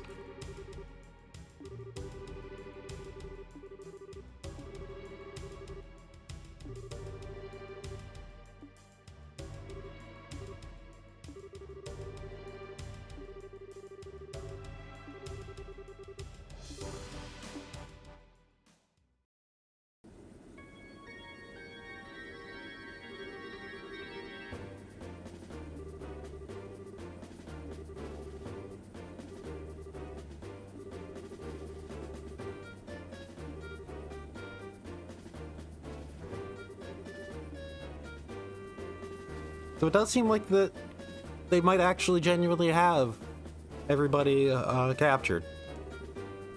I still wonder about that, but also it does seem like there is a very shady, like, organization that's just using the Sky Bandits.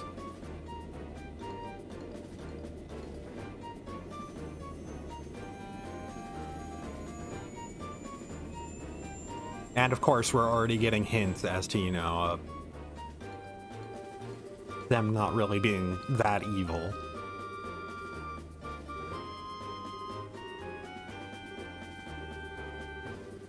That they're being... That Dawn is basically making them do something especially out there for their, for what they would normally do. That's kind of making them all uncomfortable with how serious of a situation this is. But it's kind of a, like, well, at least we'll get absurd amounts of money for this.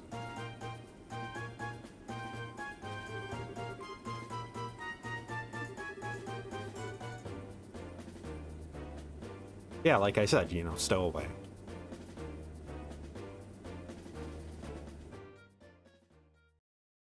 We end up in their... Okay, so it was a different valley than was expected. It was this one. This wall that I remember.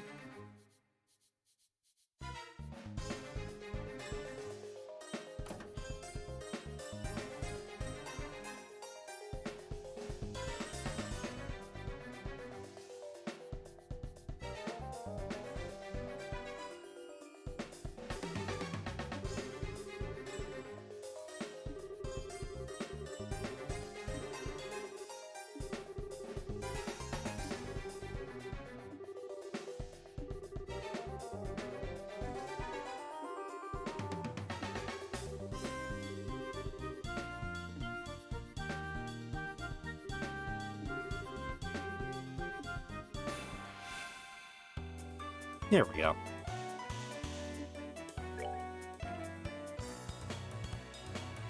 So yeah. Just a bit more health than previous. Of course I miss on the very first attack.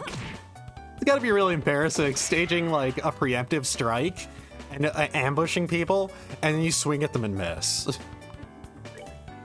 Oh shit!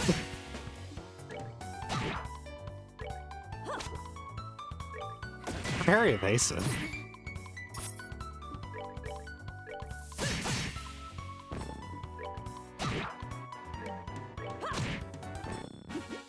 Seems you came up short.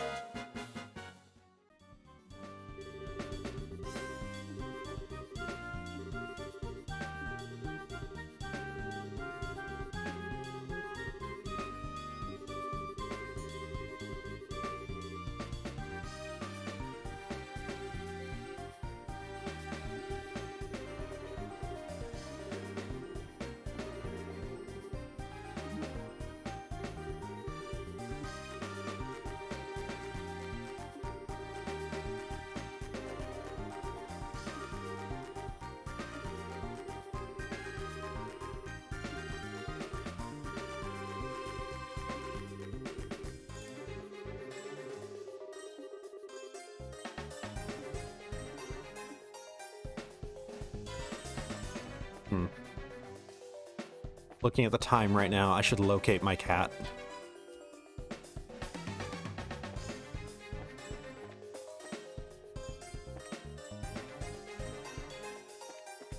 Should locate my cat and give him his snack. My alarm's about to go off anyways.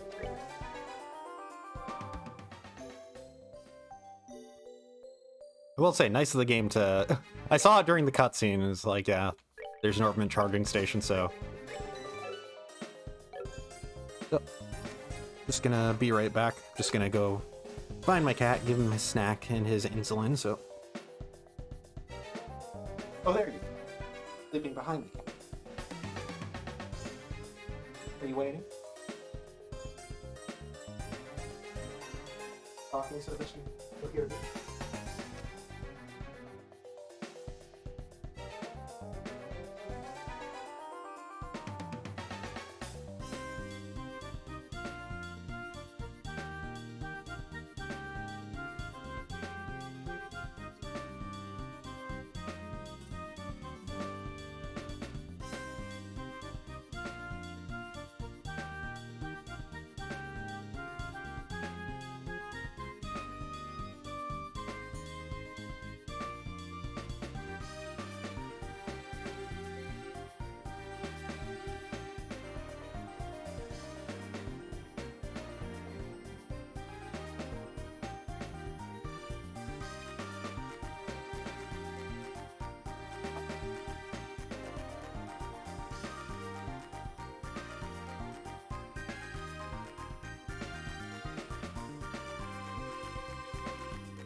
There we go.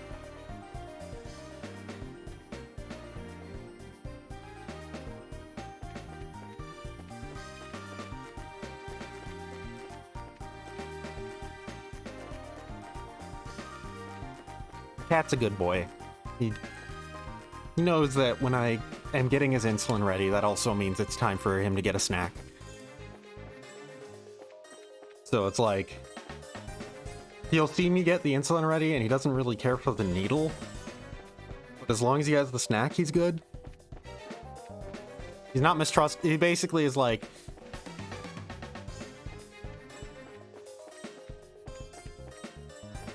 he He doesn't care for the needle, but he's okay with it as long as it means that he gets snack. Because he is very much aware that having that snack means he's getting his insulin, but his insulin injection, whatnot. So, we're dealing with a lot of gold rats and some elder owls. Everything is here is weak to fire. Some more than the others. So, an elder owl. Oh hey, a source of tender poultry, finally. An aggressive avian monster. It circles mountainous regions by air in search of prey. And a gold rat. Shiny golden nocturnal monster. Attacks by using poison-filled glands on its feet.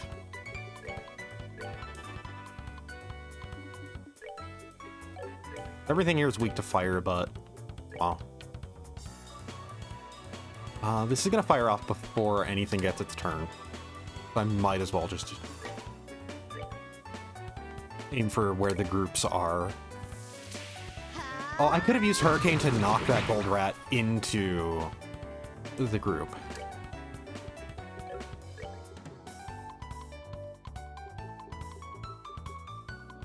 I also know Tira. Tira, Latir, Curia, and Aquableed. Still don't have the second level of attacking with that, but with water, but okay, Quick Draw is an AoE that I can place.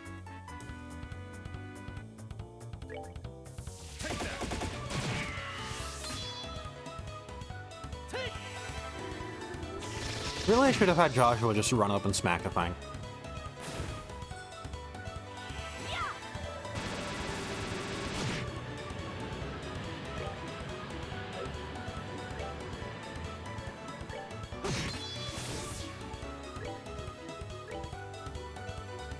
It's gonna be a while before that can fire off. They're all gonna get their action, and I might...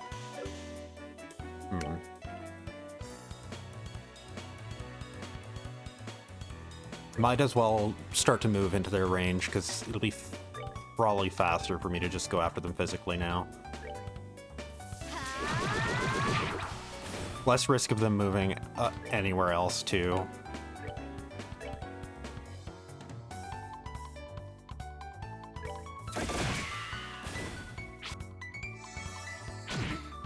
Okay, yeah.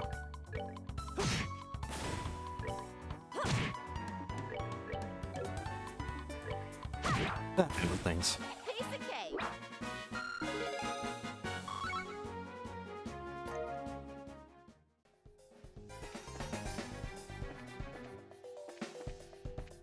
I probably should have unlocked some more ordnance slots before coming here, but eh. Did get something titled Poison, though, and I'm pretty sure that'll be... yeah, that's a level 3 Earth.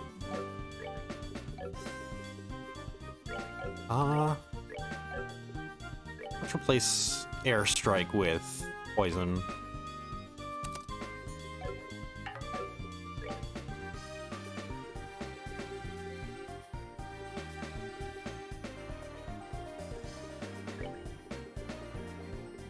Right, he can only equip time to that slot.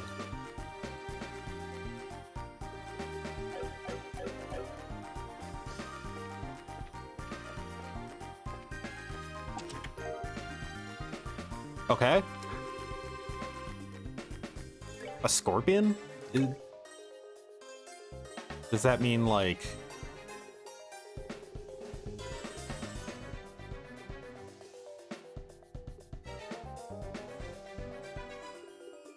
like, equipment? Okay, yeah, it's talking about a whip. Okay, I thought so. For a second, I was like, does it mean that I have a scorpion as in an ingredient?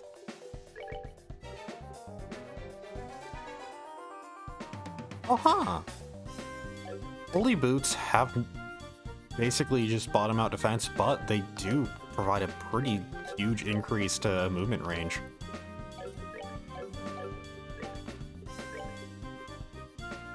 Well, yeah, might as well.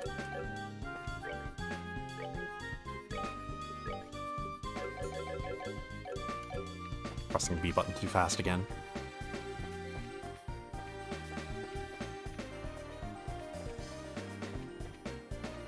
worth checking every room because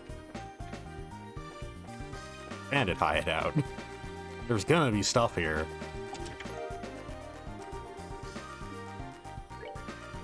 Okay, jeweled ring is what again? Oh, it's just defense. Wait, what was that? Oh, I thought it said it filled with incandescent gas. Really confused me for a second.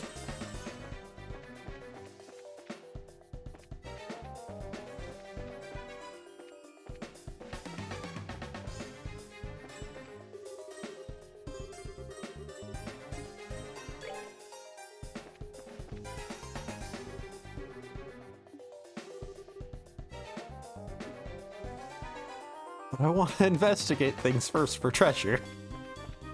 Okay, it seems like that way is progression, though. Okay, yeah.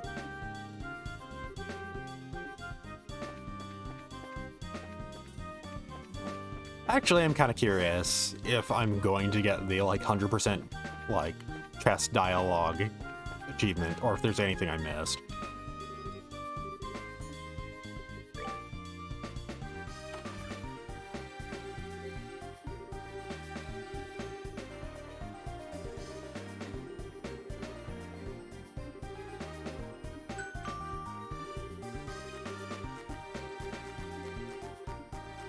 So I will say, I like the music in terms of compositions, but not in terms of instrumentation. I really don't care for how the music sounds in terms of, like, instrumentation.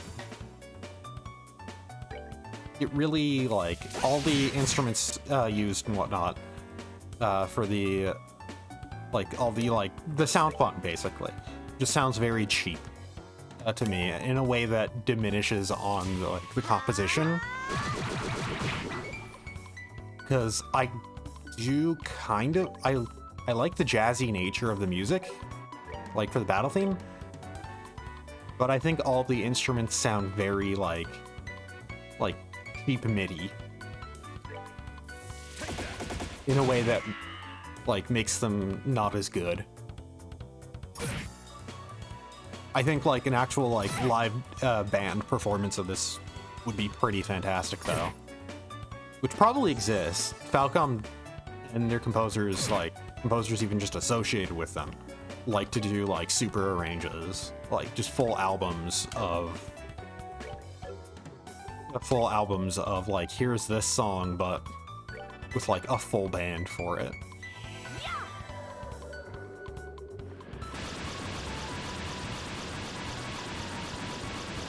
Because, like, which admittedly, the first time I encountered that was through not Falcom at all. It was through the Atlas RPG series, Etrian Odyssey, because Etrian Odyssey has Yuzo Koshiro composed for it, and Yuzo Koshiro does a ton of music for Falcom, specifically for the East franchise.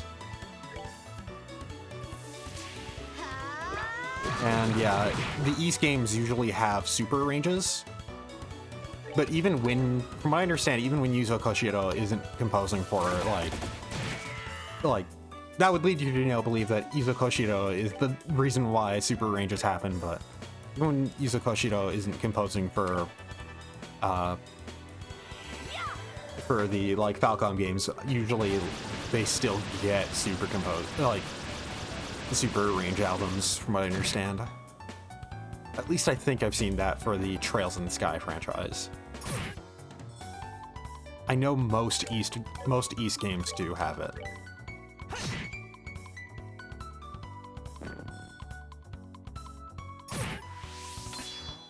Yeah, like I said, I like the compositions, but I just think that the instrumentation sounds not that great in a way that kind of diminishes what I enjoy about it. Finally. A hell of a lot of fire, Sebeth.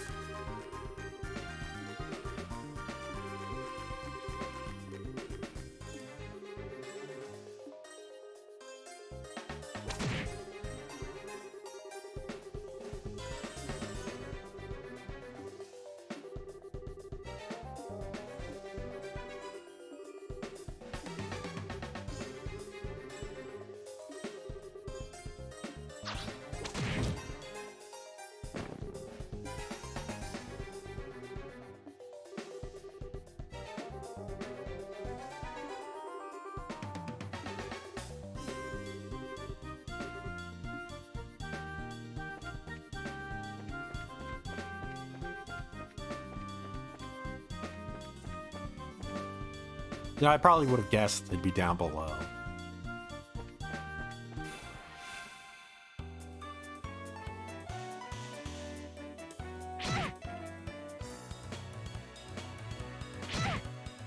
I think I've said it before, man, the monster designs in this game can get weird. And it's like only really restrained by the style that the game is in. Like, the style is what allows them to go all out because it's, you know, simplified in some ways. Mad Tree, a plant monster from the mountains. Slows prey's movement with mud, weak against fire. But yeah, style is what allows them to get away with such strange designs, but at the same time, it also means that, like, the designs themselves, like, are kind of a bit more limited. Ow. Look at it go. Look at it wiggle.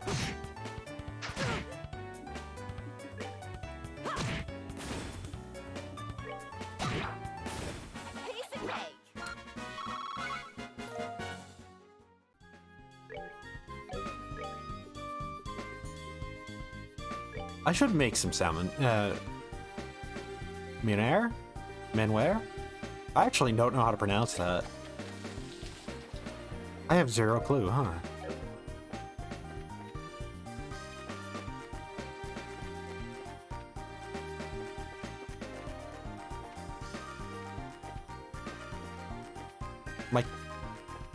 My grade school French has failed me.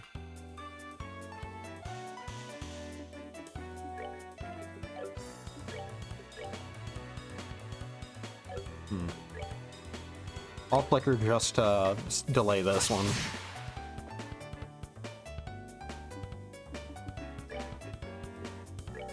Yeah, it's gonna be way too long.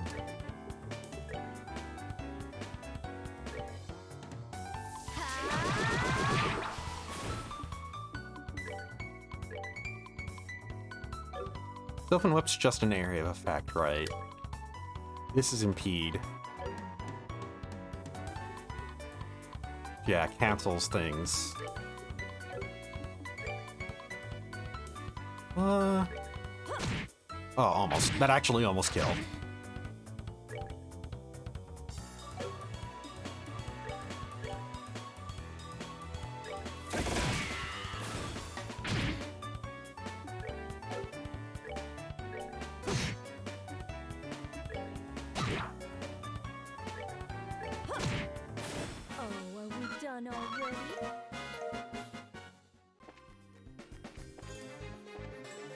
I should heal Joshua.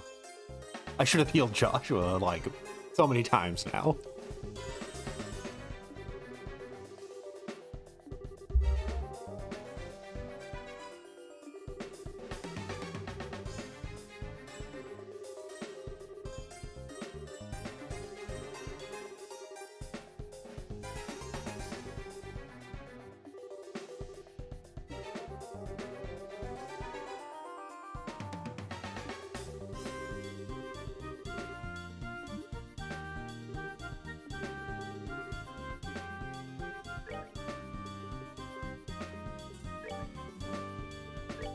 Okay, he has...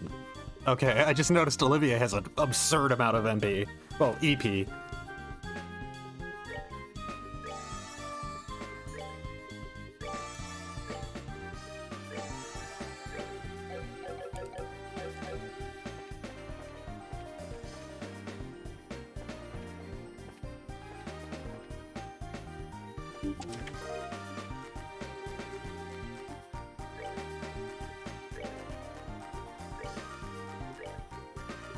Yeah, that's what she has equipped, so... Give that to Estelle.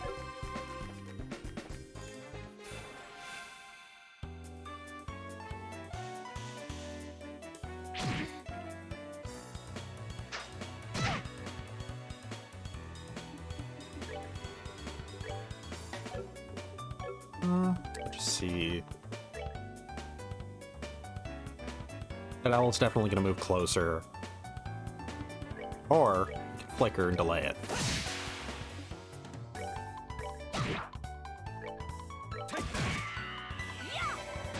I didn't want to physically attack anything else because it would have knocked it out of range of aerial.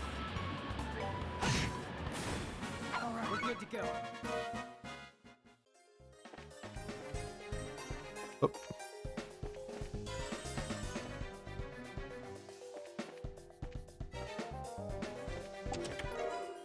Bear assault. What?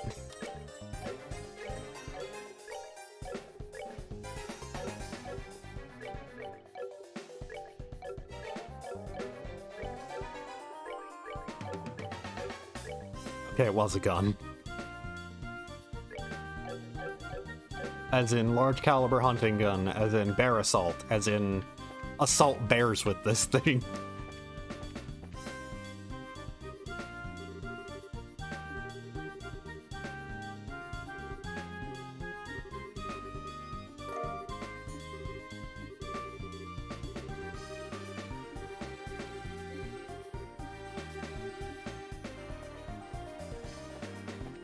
Well, I probably have to look for the ring in here. Let's just see that notebook, though.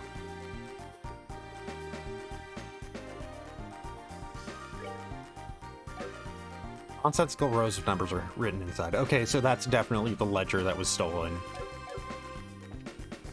I'm gonna check the other rooms for, like, any spots that may have the missing ring.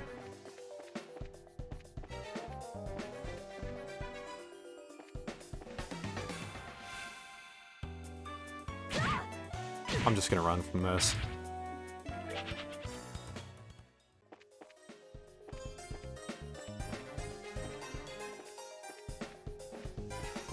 Finally, time to rub my face against everything.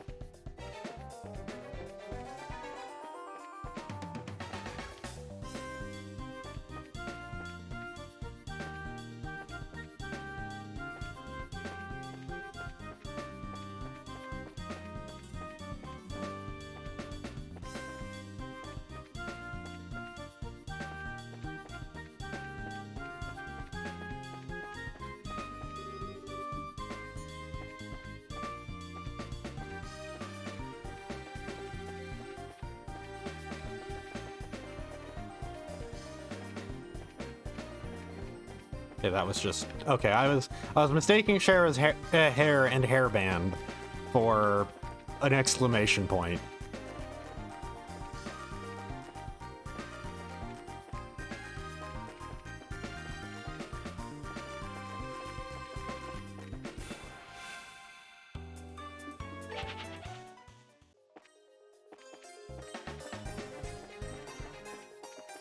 Okay, I checked. I made sure.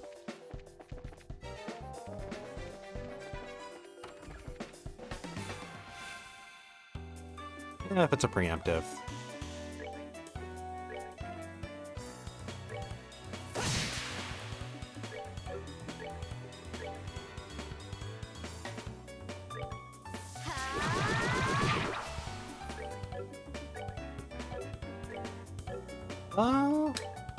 Open Whip will hit both of these, so.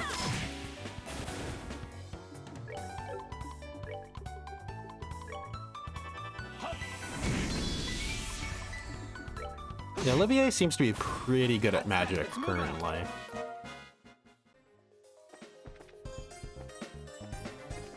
Better at magic than a gun.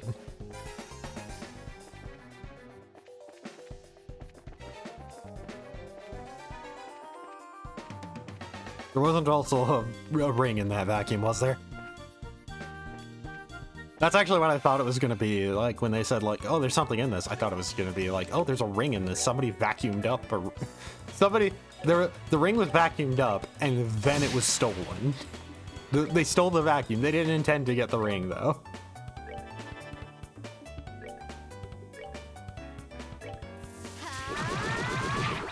Dang it. That actually did move him out of range, huh?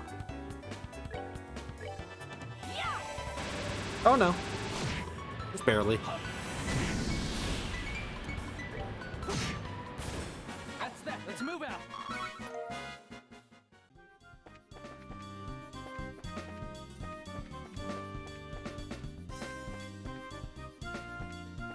Well, might as well.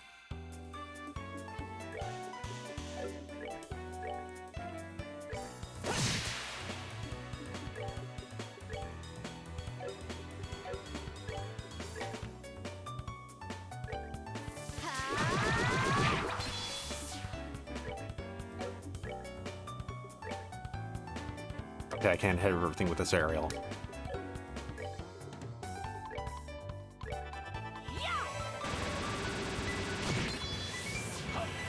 I should have done Self and Whip. I would have killed the two of them, and I could just firebolted the last one. The tree down.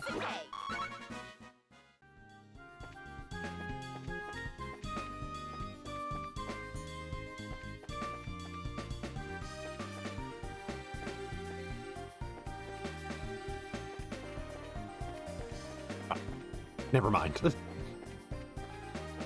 What's in this room?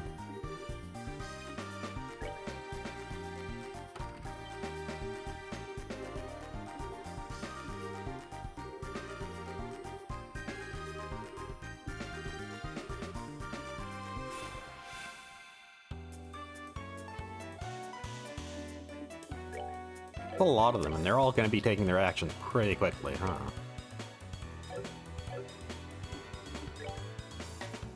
I'm gonna try and move Joshua up here. Hopefully, there'll be some left for him to, like, line up.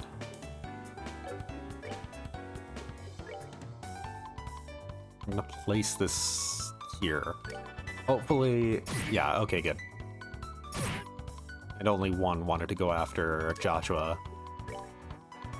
I'm gonna place this here to move that bottom one closer.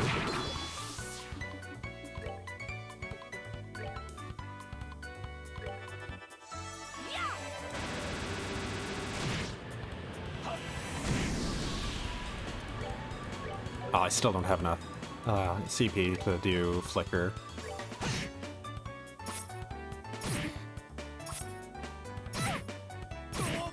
There's a lot of them, huh?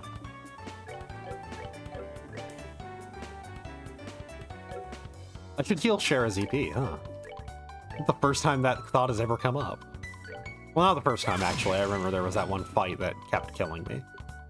I think.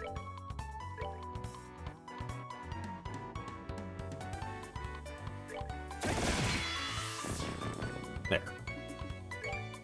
Been nice if it was on a Sepith upturn, but... Alright, we're good to go.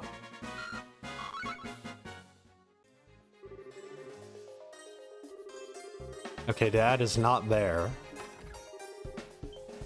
Which only raises further questions.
Okay, so Katsia's probably got off knowing that this would happen, or...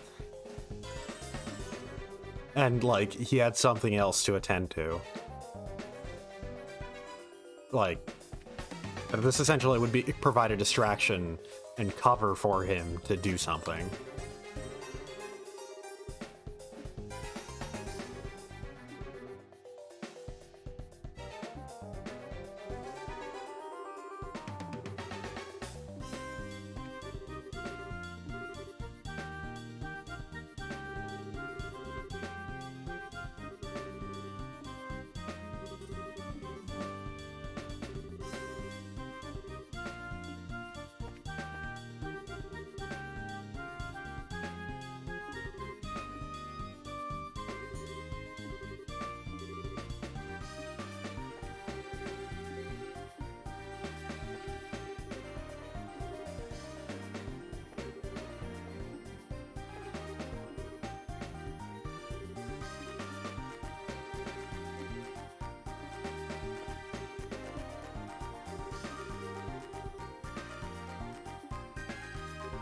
Get.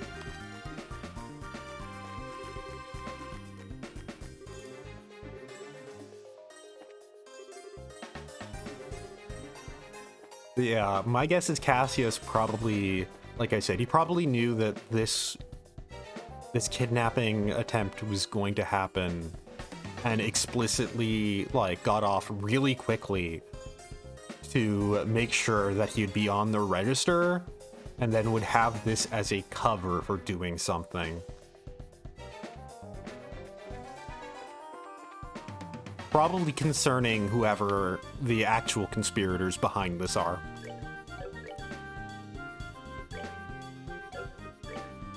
I should probably give Olivier some accessories, shouldn't I?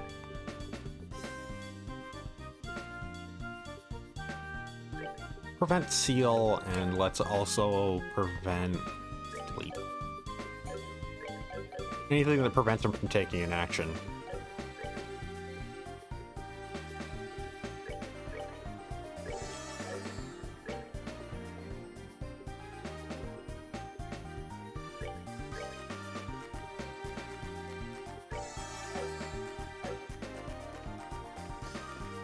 Still looking for that ring.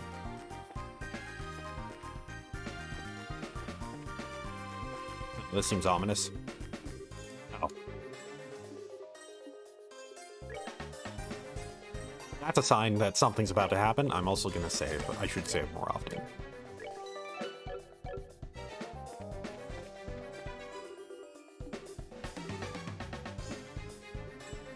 Not yet.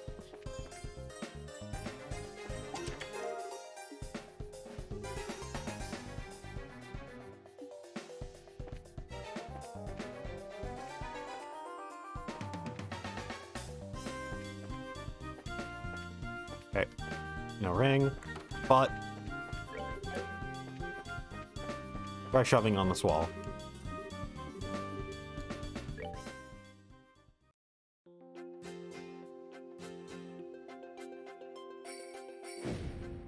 Oh, I was expecting something to slide.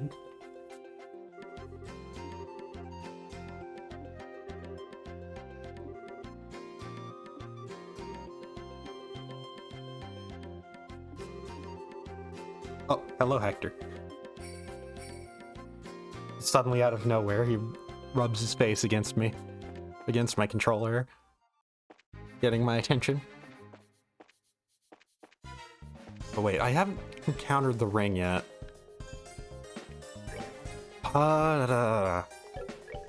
Okay.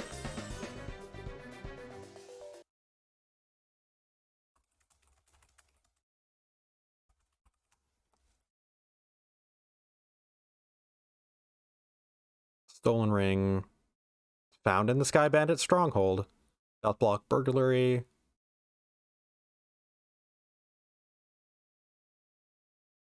Oh, it's the ring that I picked up and I'm holding. Okay, I was wondering if that was the case.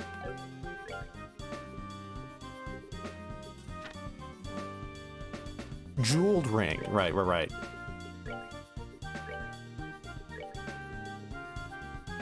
Okay, good. I do have it.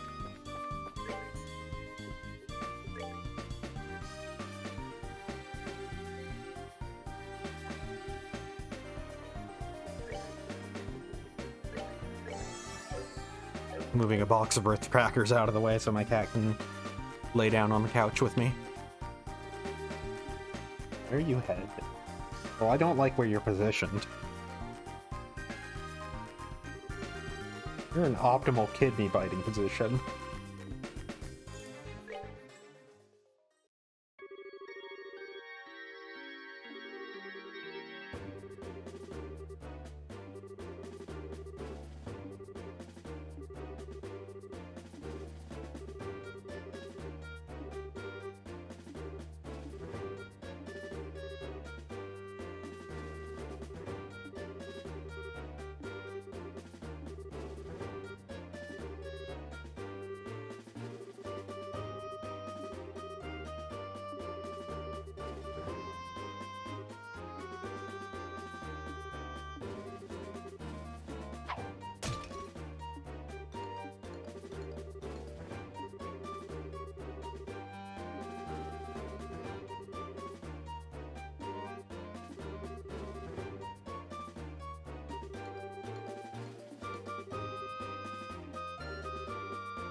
I have to stop petting my cat just to play this right now. I'm gonna have to hold my controller in a one-handed way so that way I can keep petting my cat. Lest he kill me. Okay, so...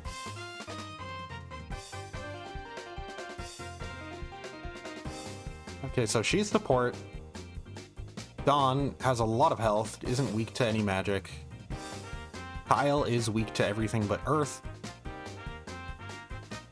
Head of the Capua household never hesitates to fire his massive cannon. So, because he's about to go, I'm gonna delay him.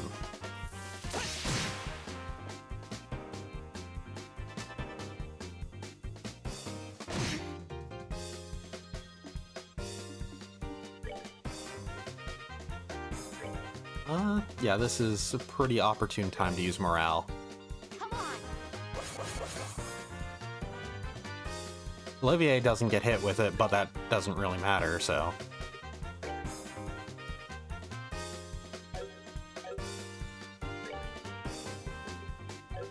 I can't use Bind Whip on Josette, so I can't cancel out her art. I doubt she'll get petrified. But this way I can attack both them and... yeah, I'll attack the one who's weak. That way I can try and also prevent blind.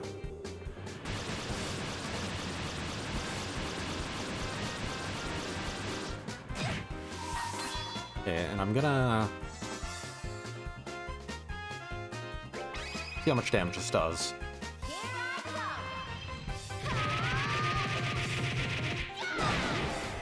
Okay, yeah, I'll just finish her off with this. Oh, this is an AoE one. Let me show you the true essence of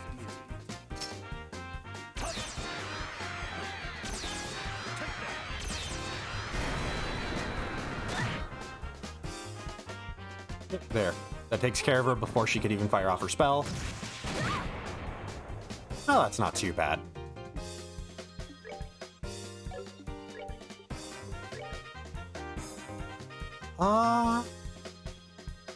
Yeah, I'll dual strike Kyle.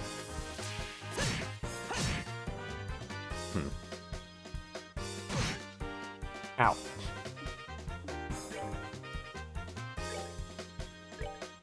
Try Bind Whip on Dawn. Good damage, but...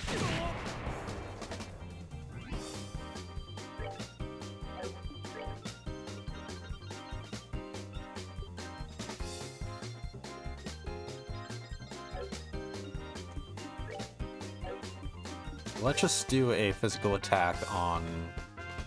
yeah, on Kyle. Okay. I have a guaranteed crit.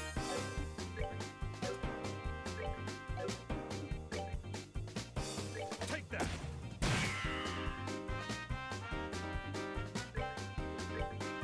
Unfortunately, they're not lined up for this, but... yeah, I'll delay Dawn again.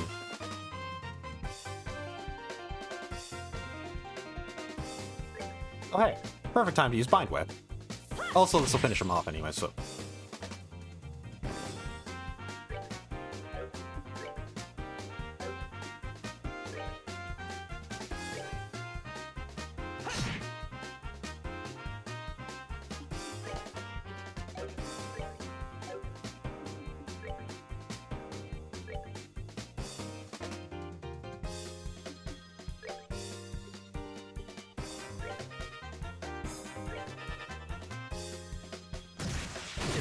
I mean, maybe grouping up everybody like that was a bad idea, but...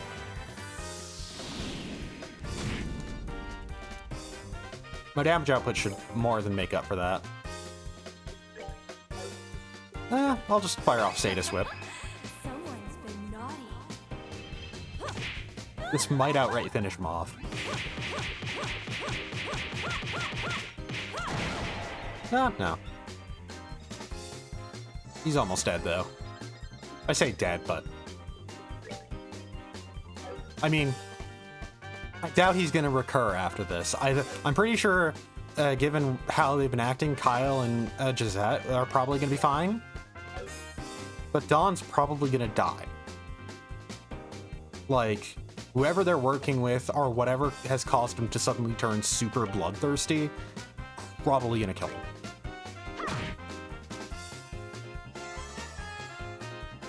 Because he's the sort of character that feels like he's going to die and it's going to be a big thing. Or he's going to abandon his siblings, and that's going to be a big thing. Oh, barely alive.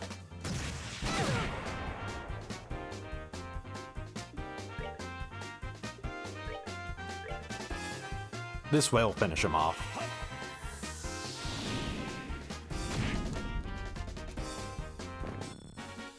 Nighty-night.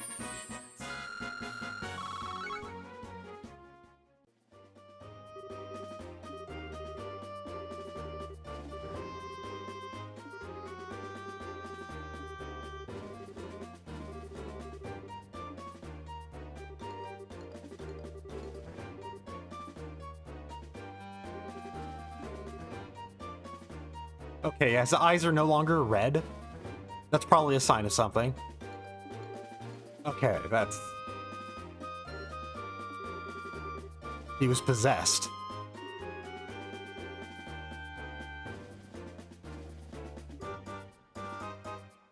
Well, things didn't work out the way I expected, but...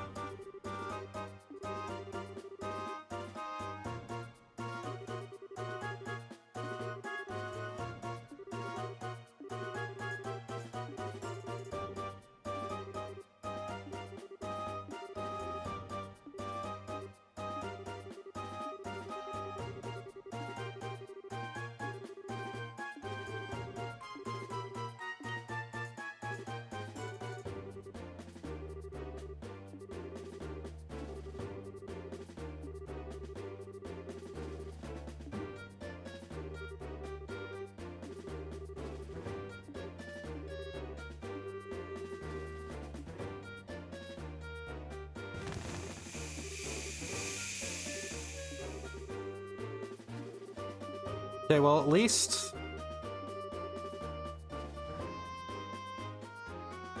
we seem to have fixed whatever was happening with Dawn.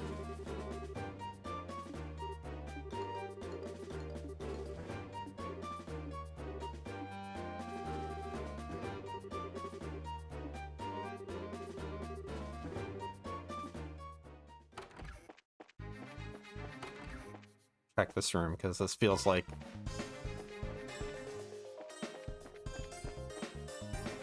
If I were a JRPG designer, I'd definitely put something in the room that you just were only in because of an event. And that you left out of urgency. Here, are the hostages fine? Okay, they're still here.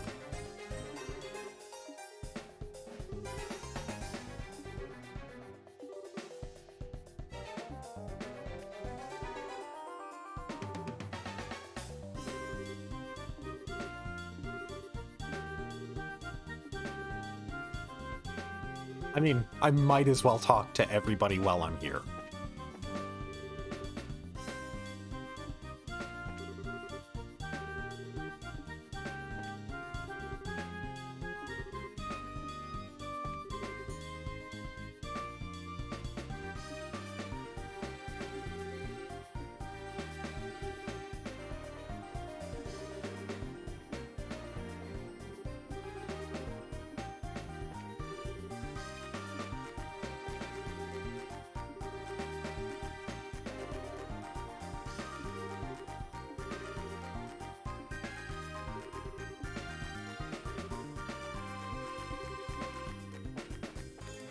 I probably should heal. Let's eat some wholesome pasta. I can't turbo through this. I can't make that go any faster. It has to play the whole sound.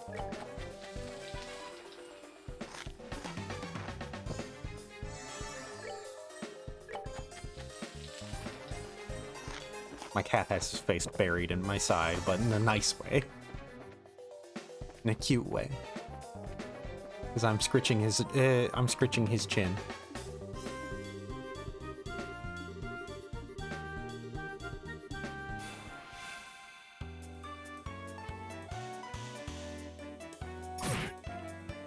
Yeah, the Capua family, they're probably gonna escape.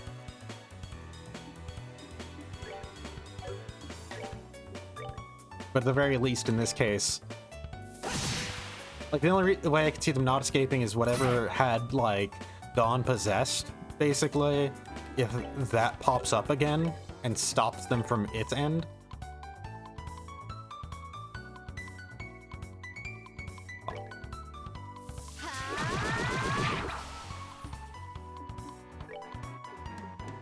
Yeah, he was pretty clearly, like, outright possessed by something. The red eyes and whatnot, the fact that he has zero memory of anything that was happening.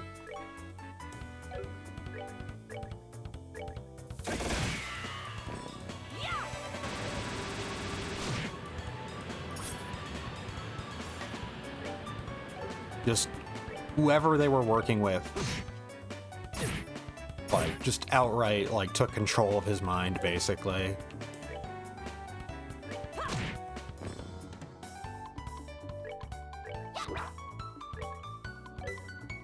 And yeah, it's pretty clear that it's signaling that they're all gonna probably make a pretty big, like, to use wrestling terminology, a face turn.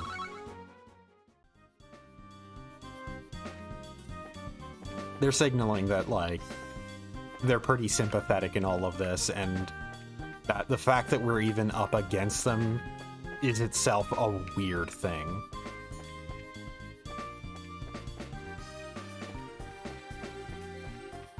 I can't stop petting my cat because I'm terrified of him.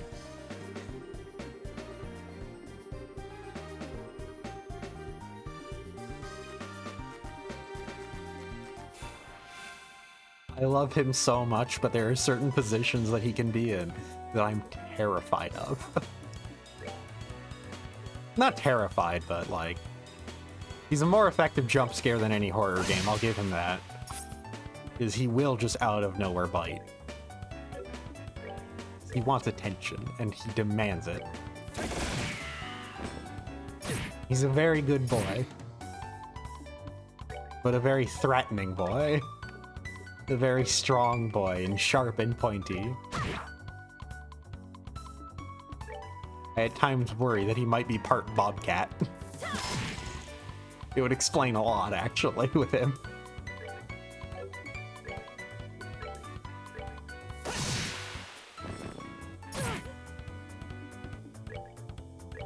He's a good boy. He's just cuddled up with me right now.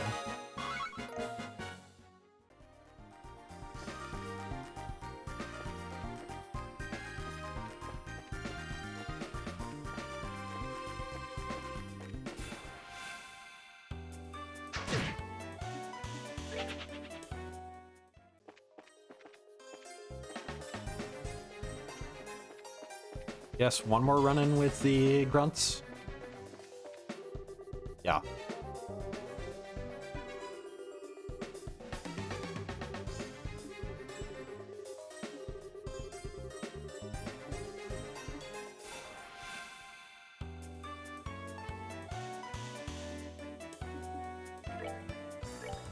I'm just gonna have Joshua heal himself. Yeah, if I know my anime at all, the Coppola family are kind of signaling that they're, first of all, everything about their backstory stuff that they've implied is just like, oh, they're coming from a terrible place, and they're probably doing this for, like, noble reasons and whatnot, and they would never actually go this far in the first place.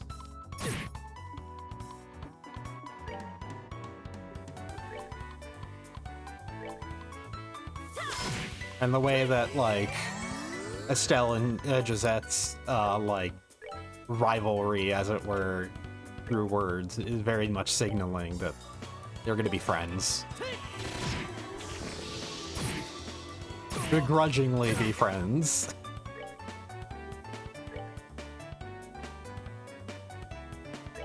I may not be right about everything, but I know my tropes when I see them. The big question, though, like I said, is more if Dawn survives. Because I could see him being killed by whoever... Oh, Joshua learned taunt. Now he can, aggro things.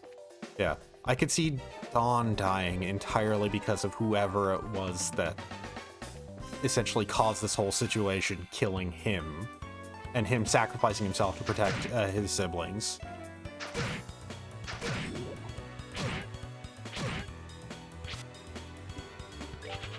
And then that kind of leading to, like, us learning more about the two of them. Well, learning more about, not the two of them, learning more about everything going on.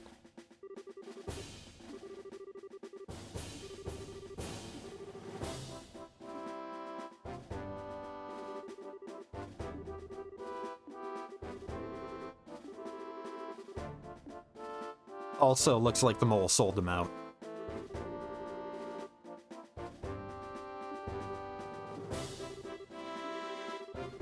I'm gonna guess it, the mole is Richard. Yeah.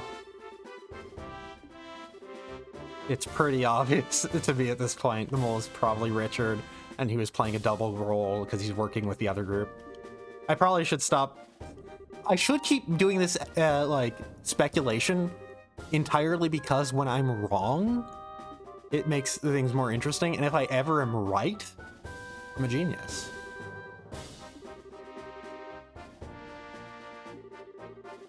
I actually don't know anything about this game's story. I've actually intentionally avoided it. It's one of the few games that I've ever intentionally avoided spoilers on.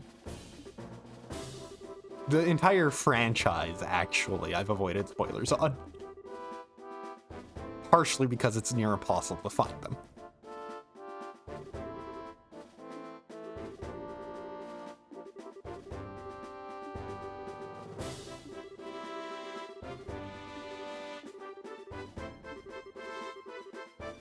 But yeah, I'm getting a further impression that, like, yeah, Richard is probably working with whatever group it is that we saw them. He's probably the one who was the mole, who was, like, playing double agent and whatnot, and he's probably also, like, secretly working with whoever that, like, group that left Gisette and Kyle uncomfortable was, and that was kind of the ones behind all of this.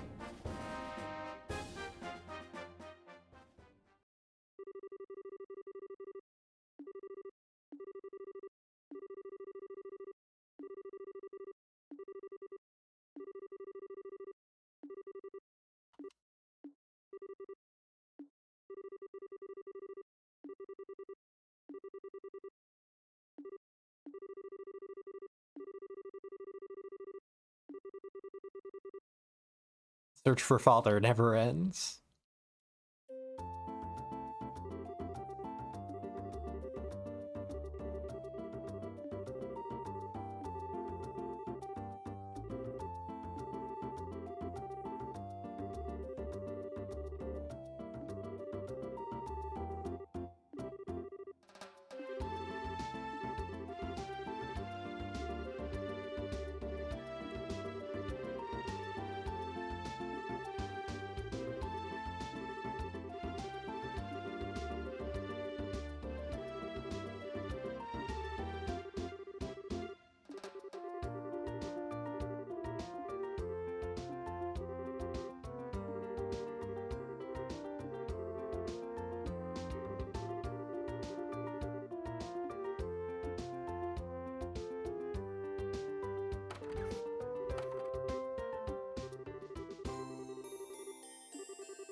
Okay, we gained 3 bonus BP from all that. Most likely due to a couple of correct answers. If you'd all hear me going, I don't even know that's let me... Okay, it's not picked up by that, but I'm blowing cat hair off of my fingers. Because he's very fluffy. Harry.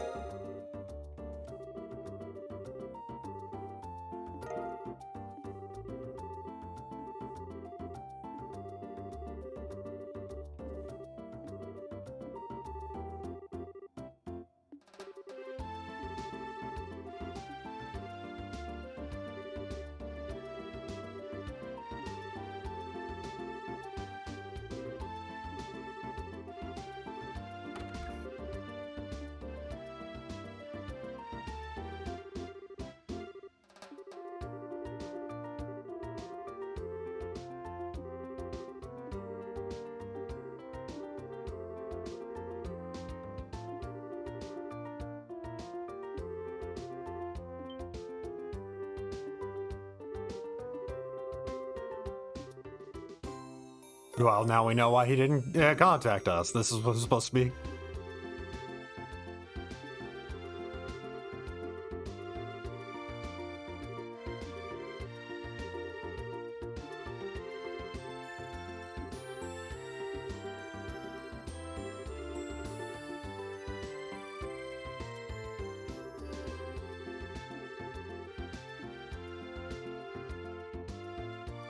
I wonder now how we're going to...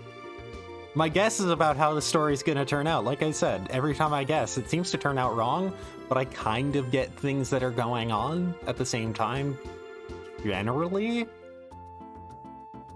I know the general kind of flow, but I don't know the events, like, in terms of predicting.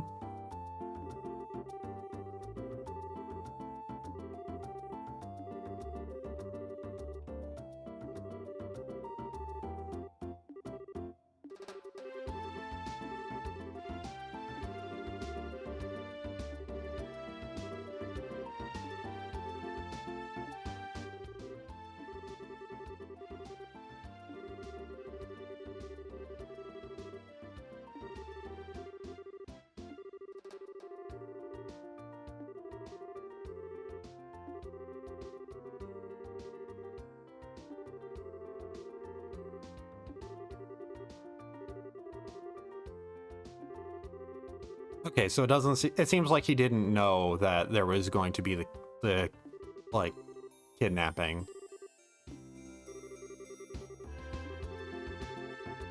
If he did, then that letter would have been directly addressing the fact that that just happened and that we received it this way. And he would have been like some, like, 5D chess mastermind.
The search for Dad continues.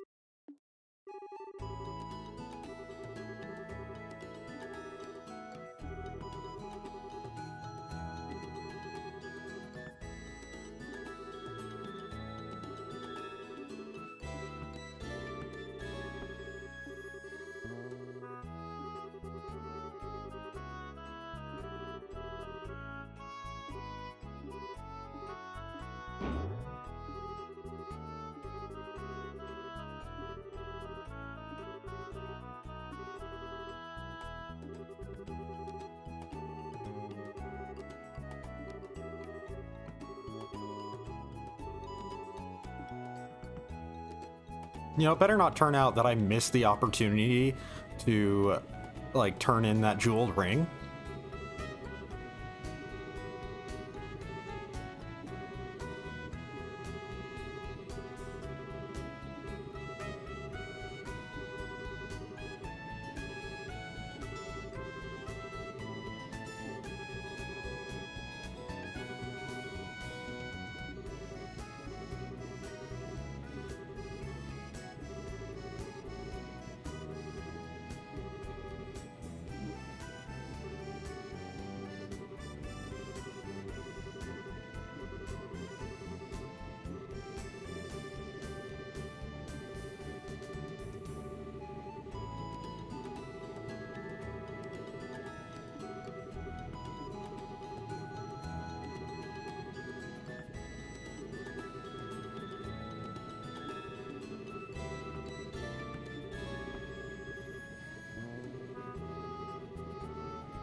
I wonder how long it's gonna be before we get them both back in our party.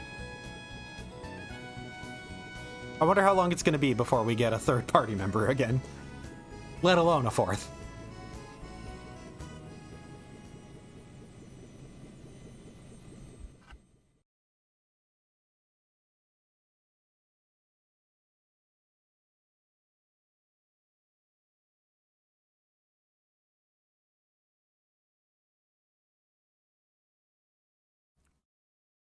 Well, that was chapter 1.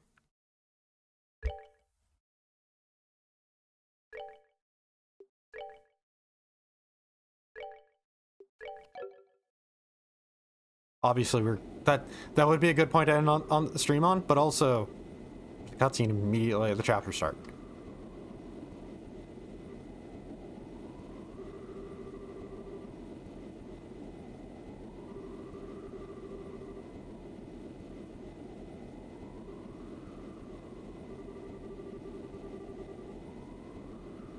Mr. President. Sorry. This feels like a end of credits, like post-credits scene in Metal Gear that's gonna end in Mr. President.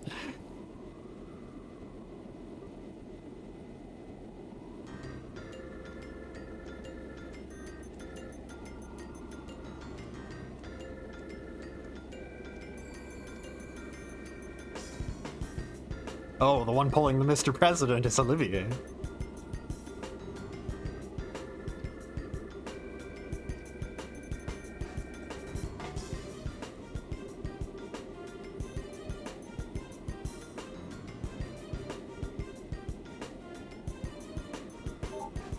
Damn it.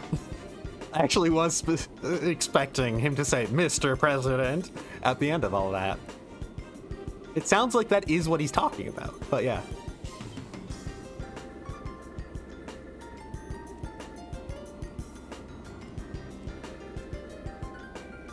Also, portable phones are a thing now.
Madrigal of the White Magnolia.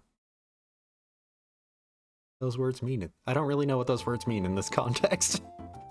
This is kind of a collection of words, huh? Right now.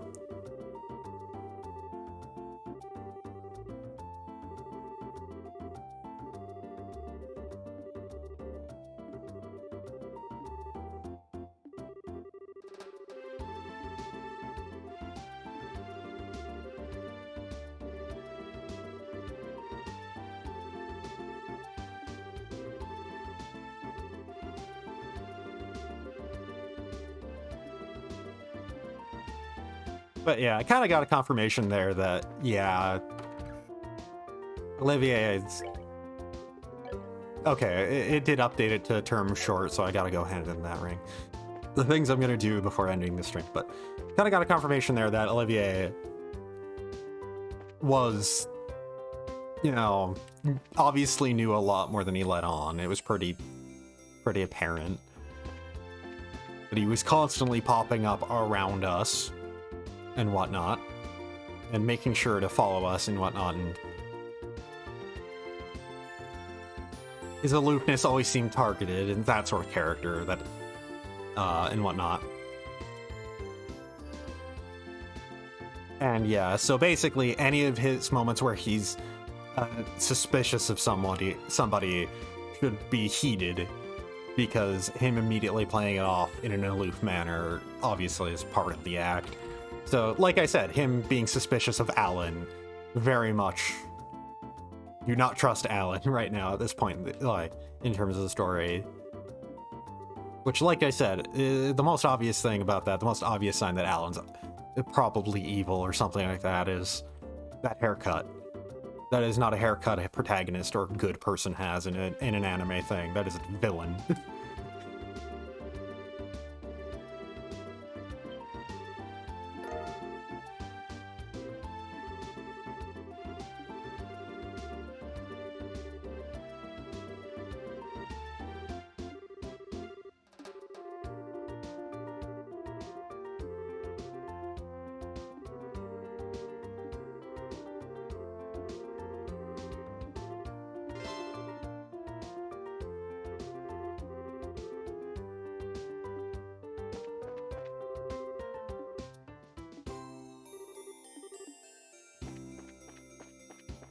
Dad's still not home. I wonder if that's ever gonna be resolved.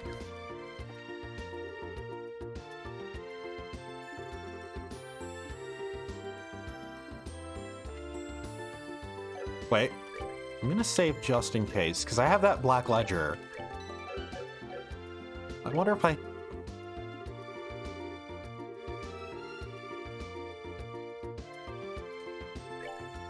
Okay, I can't hand it directly into this guy, but also, let's just open some slots while we're here. I'm gonna open up, yeah, all of Estelle's. Joshua's can wait until I get enough wind quartz.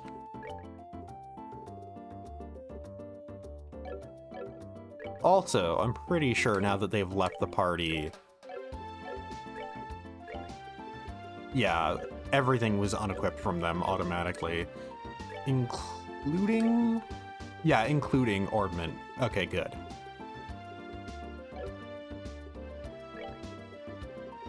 I can only equip a time quartz here, so I might as well, instead of using Death Blow and using up my Death Blow, I might as well equip... Oh, Haze. Enemies become unaware of your presence. So for right now, though, I kind of do want to have a character that can do aerial again. So, cast there.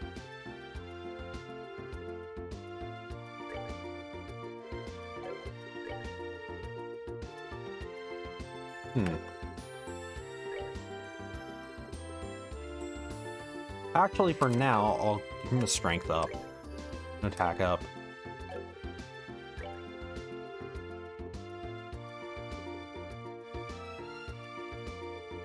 Huh. Chaos Brand. The hell is that? Muddles an enemy's cognitive abilities. Okay, it causes me confused. Also, I have Earth Lance. Wait, who has better magic out of the two of them? Okay, Joshua just by a little bit. So, really... let's give him Petrify. Oh, if I had that slot available,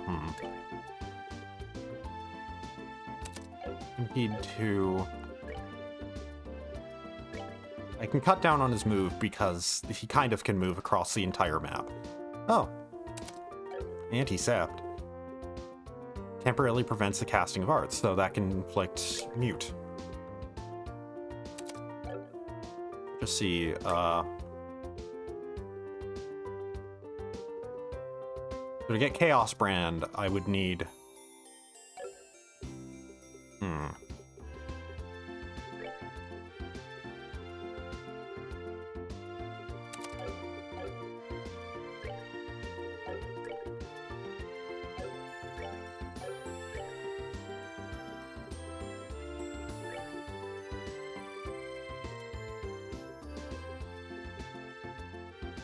This would give me Stone Impact. Is Stone Impact...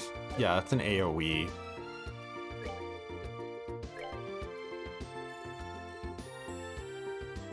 Or I could go with Earth Wall, which is an area defensive ability. I'm now getting to the point of the game where Orbment matters, huh? But I kind of... I should have somebody that has Tira. There. Okay, I have Earthguard, Clock Up, Chaos Brand, Stone Hammer, Petrify Breath. I have no AoE magic, though. If I get rid of Eagle Eye...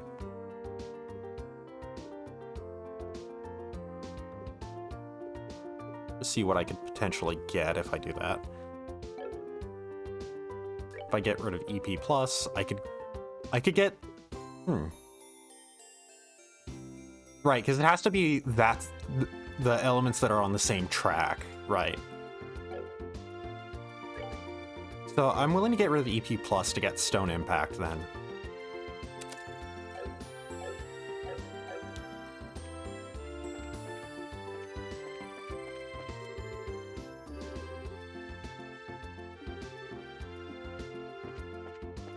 Yeah, I have that ledger, and I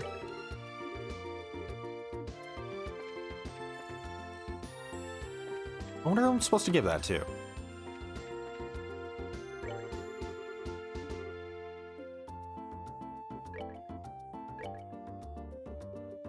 Yeah, no upgrades for equipment here just yet. I was wondering if the chapter change would affect that. I'm gonna go talk to the mayor, just in case this ledger should go to her.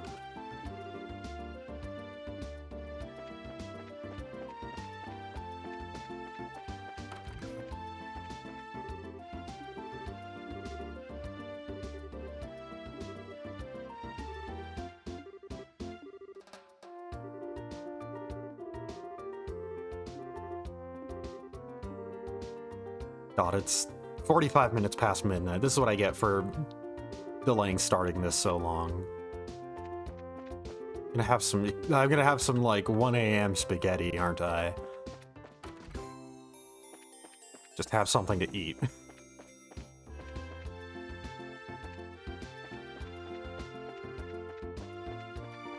Well, before I head off, I might as well check.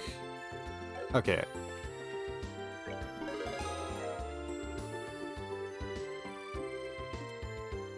So, nothing more to get here.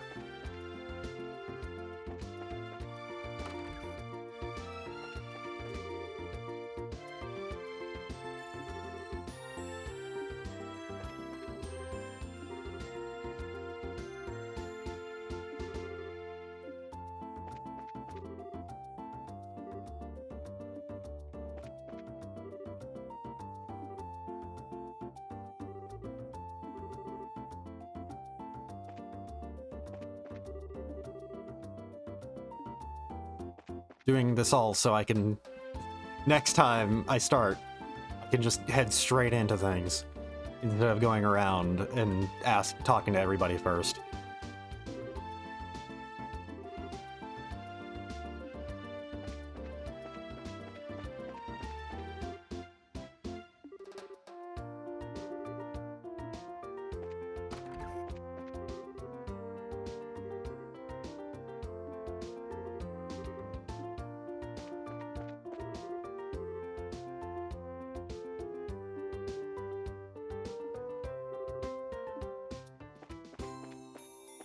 Okay, that literally answers. I was actually wondering about this.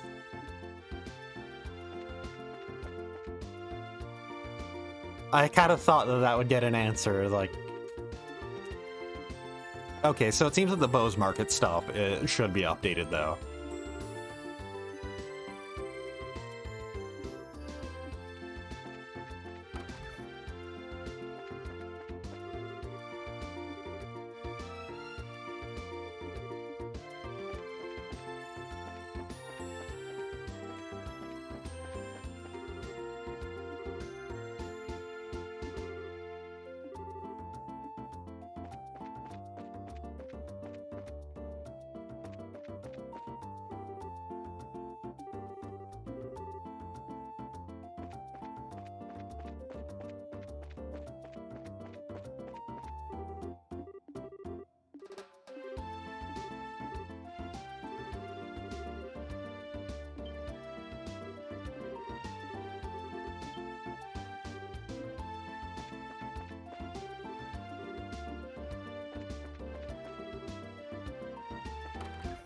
There's so many people to talk to, and they all have something new to say.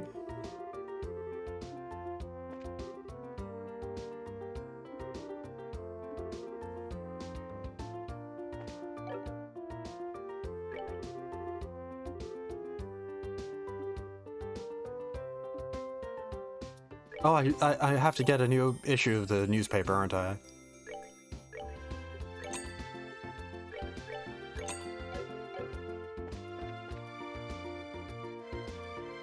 Make sure.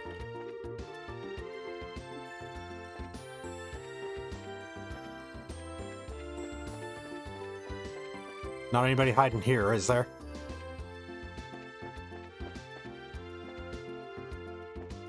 Can I even... Yeah, I can't move the camera. Was there anybody upstairs in here?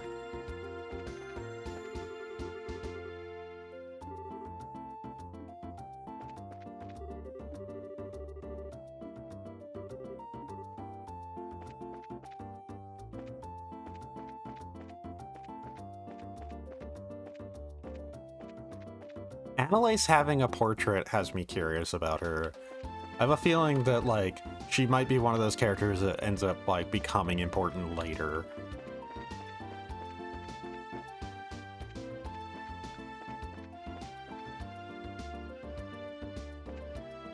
Just trying to think, is there any place that I haven't talked to everybody in? Have I talked to you, old man?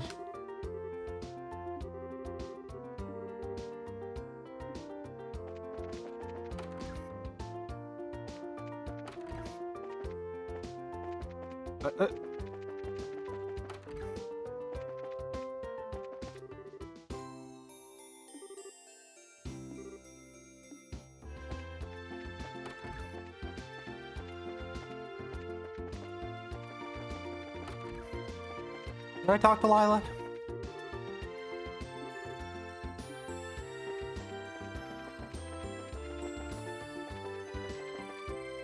What? Was there something to investigate? Okay, it was just this, me turboing past and that talk icon lingering. Okay, and before I go to the Bose Market. This is a very long wrap-up. This ledger, who do I give it to?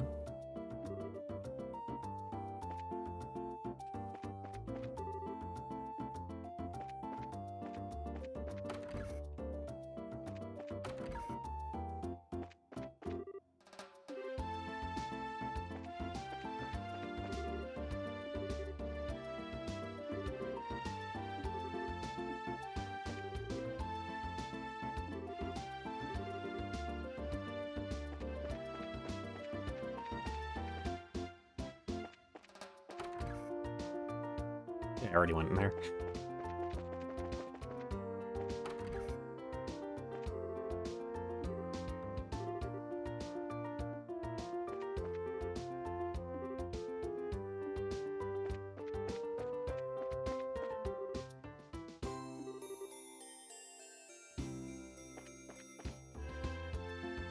God, I just had a realization.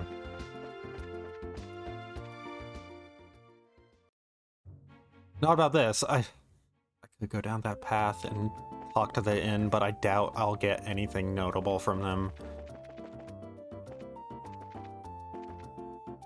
More having the realization of I could probably walk back to Relent, couldn't I?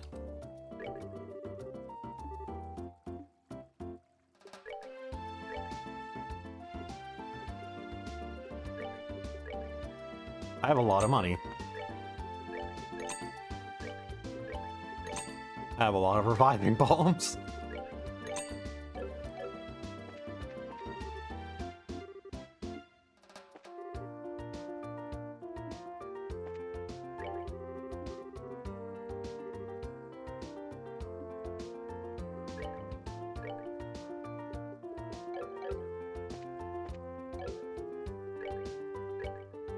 Buy this to say I did. Same with this.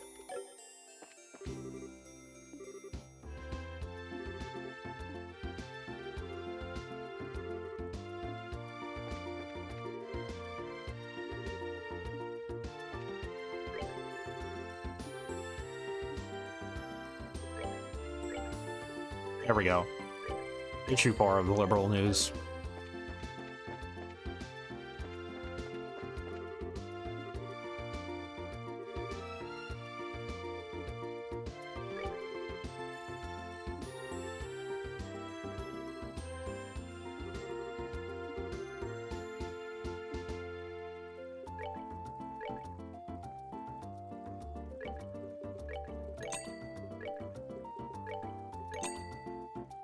I probably shouldn't be spending all of my my money like this, but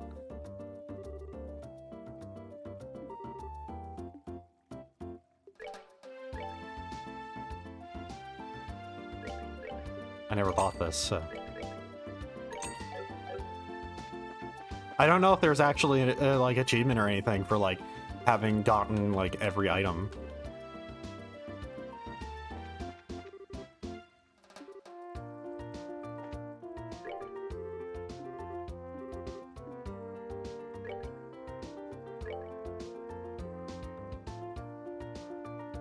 Okay.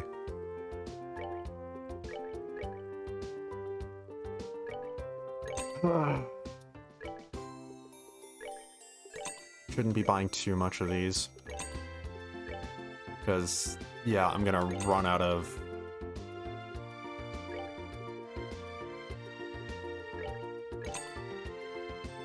ingredients quickly. Well, I'm gonna run out of money quickly.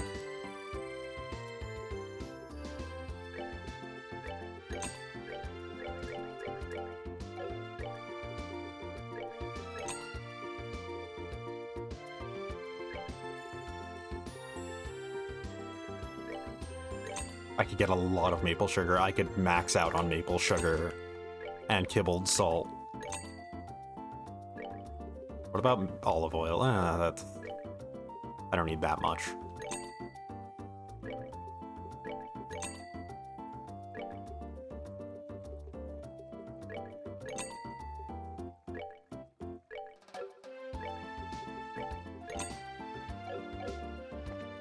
What about you? What do you got?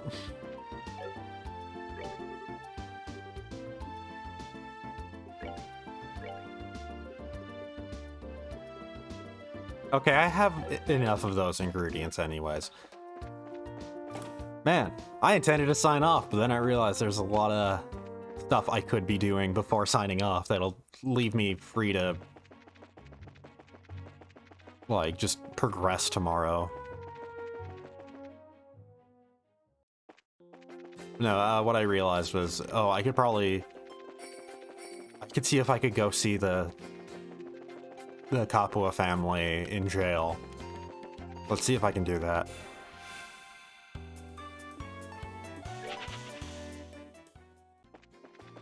like I said, I want to make sure that I've seen dialogue before progressing. It's just such a suspicious spot. It's weird that there's nothing there, which makes it more suspicious.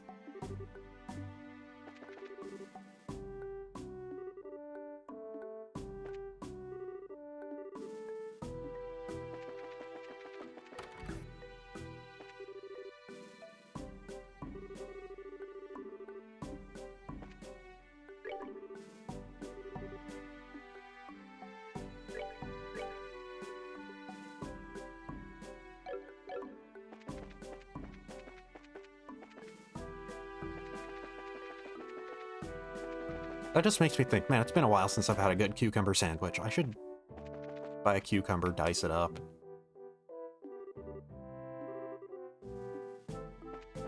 Wait, what was that?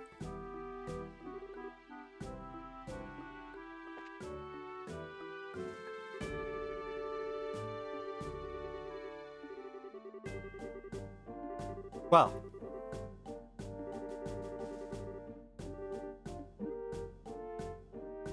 This is good that I came here.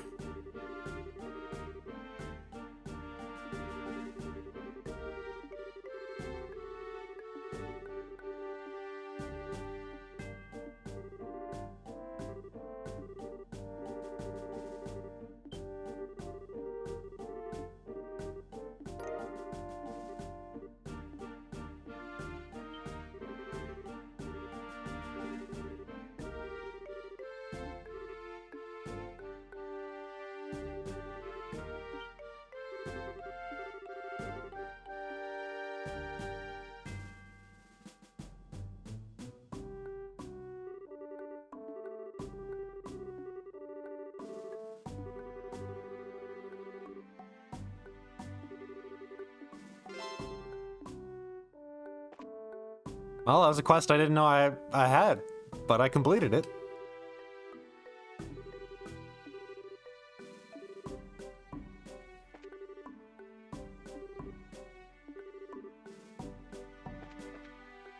I can't move the camera, so...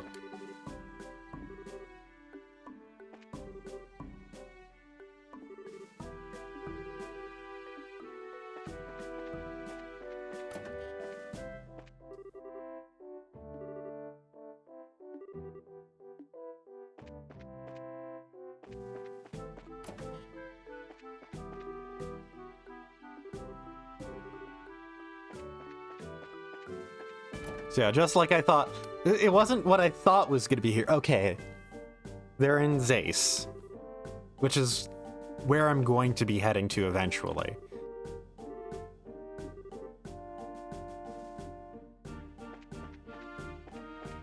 So I'm probably going to eventually meet them there. And be able to talk to them there. But it's a good thing I came here so I could complete that that quest. I actually was kind of thinking that, like, I'm probably gonna have to find the guy who was missing the ledger, and it's gonna be like talking to him is gonna be what I have to do to use the ledger, essentially.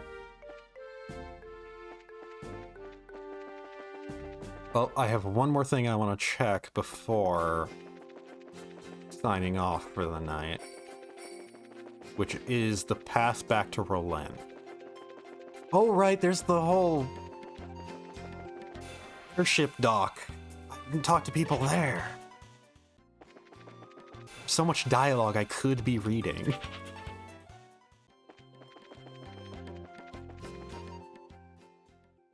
Like an extra 20 minutes just going around, reading and talking to people. I'm holding off on reading the news for next time. Hopefully I'll remember. I'll look in my inventory after I get the next issue and go like, oh shit, I never read this.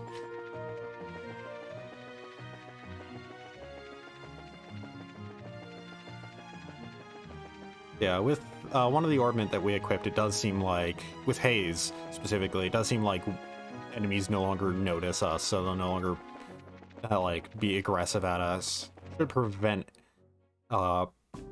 back attacks, basically.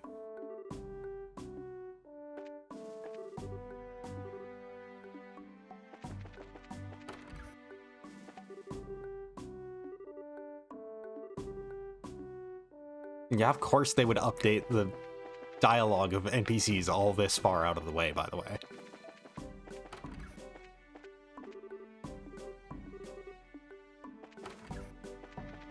But they can't let me through. They won't. Okay, I can't just walk back to Roland. And go back and say hi to Charizard. Hey there. We're back here now. It's not that far of a walk, really. I don't know why you took the airliner.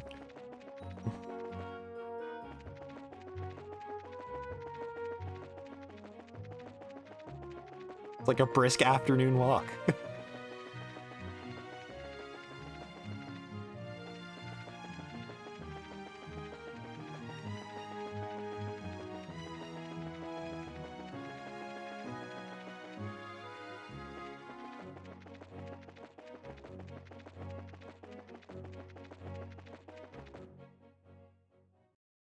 Okay, so what's the last couple of NPCs to talk to?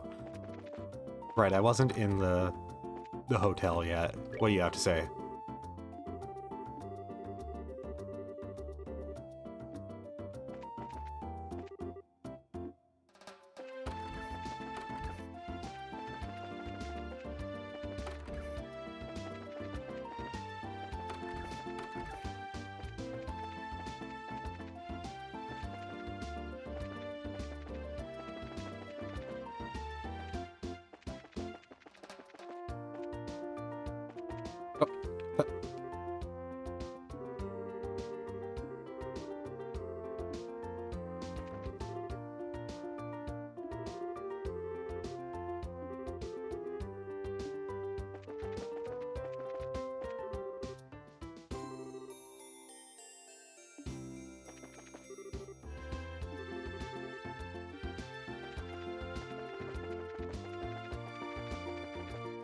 This is the real point of playing the Trails series. Talking to literally every NPC ever, after every story event ever.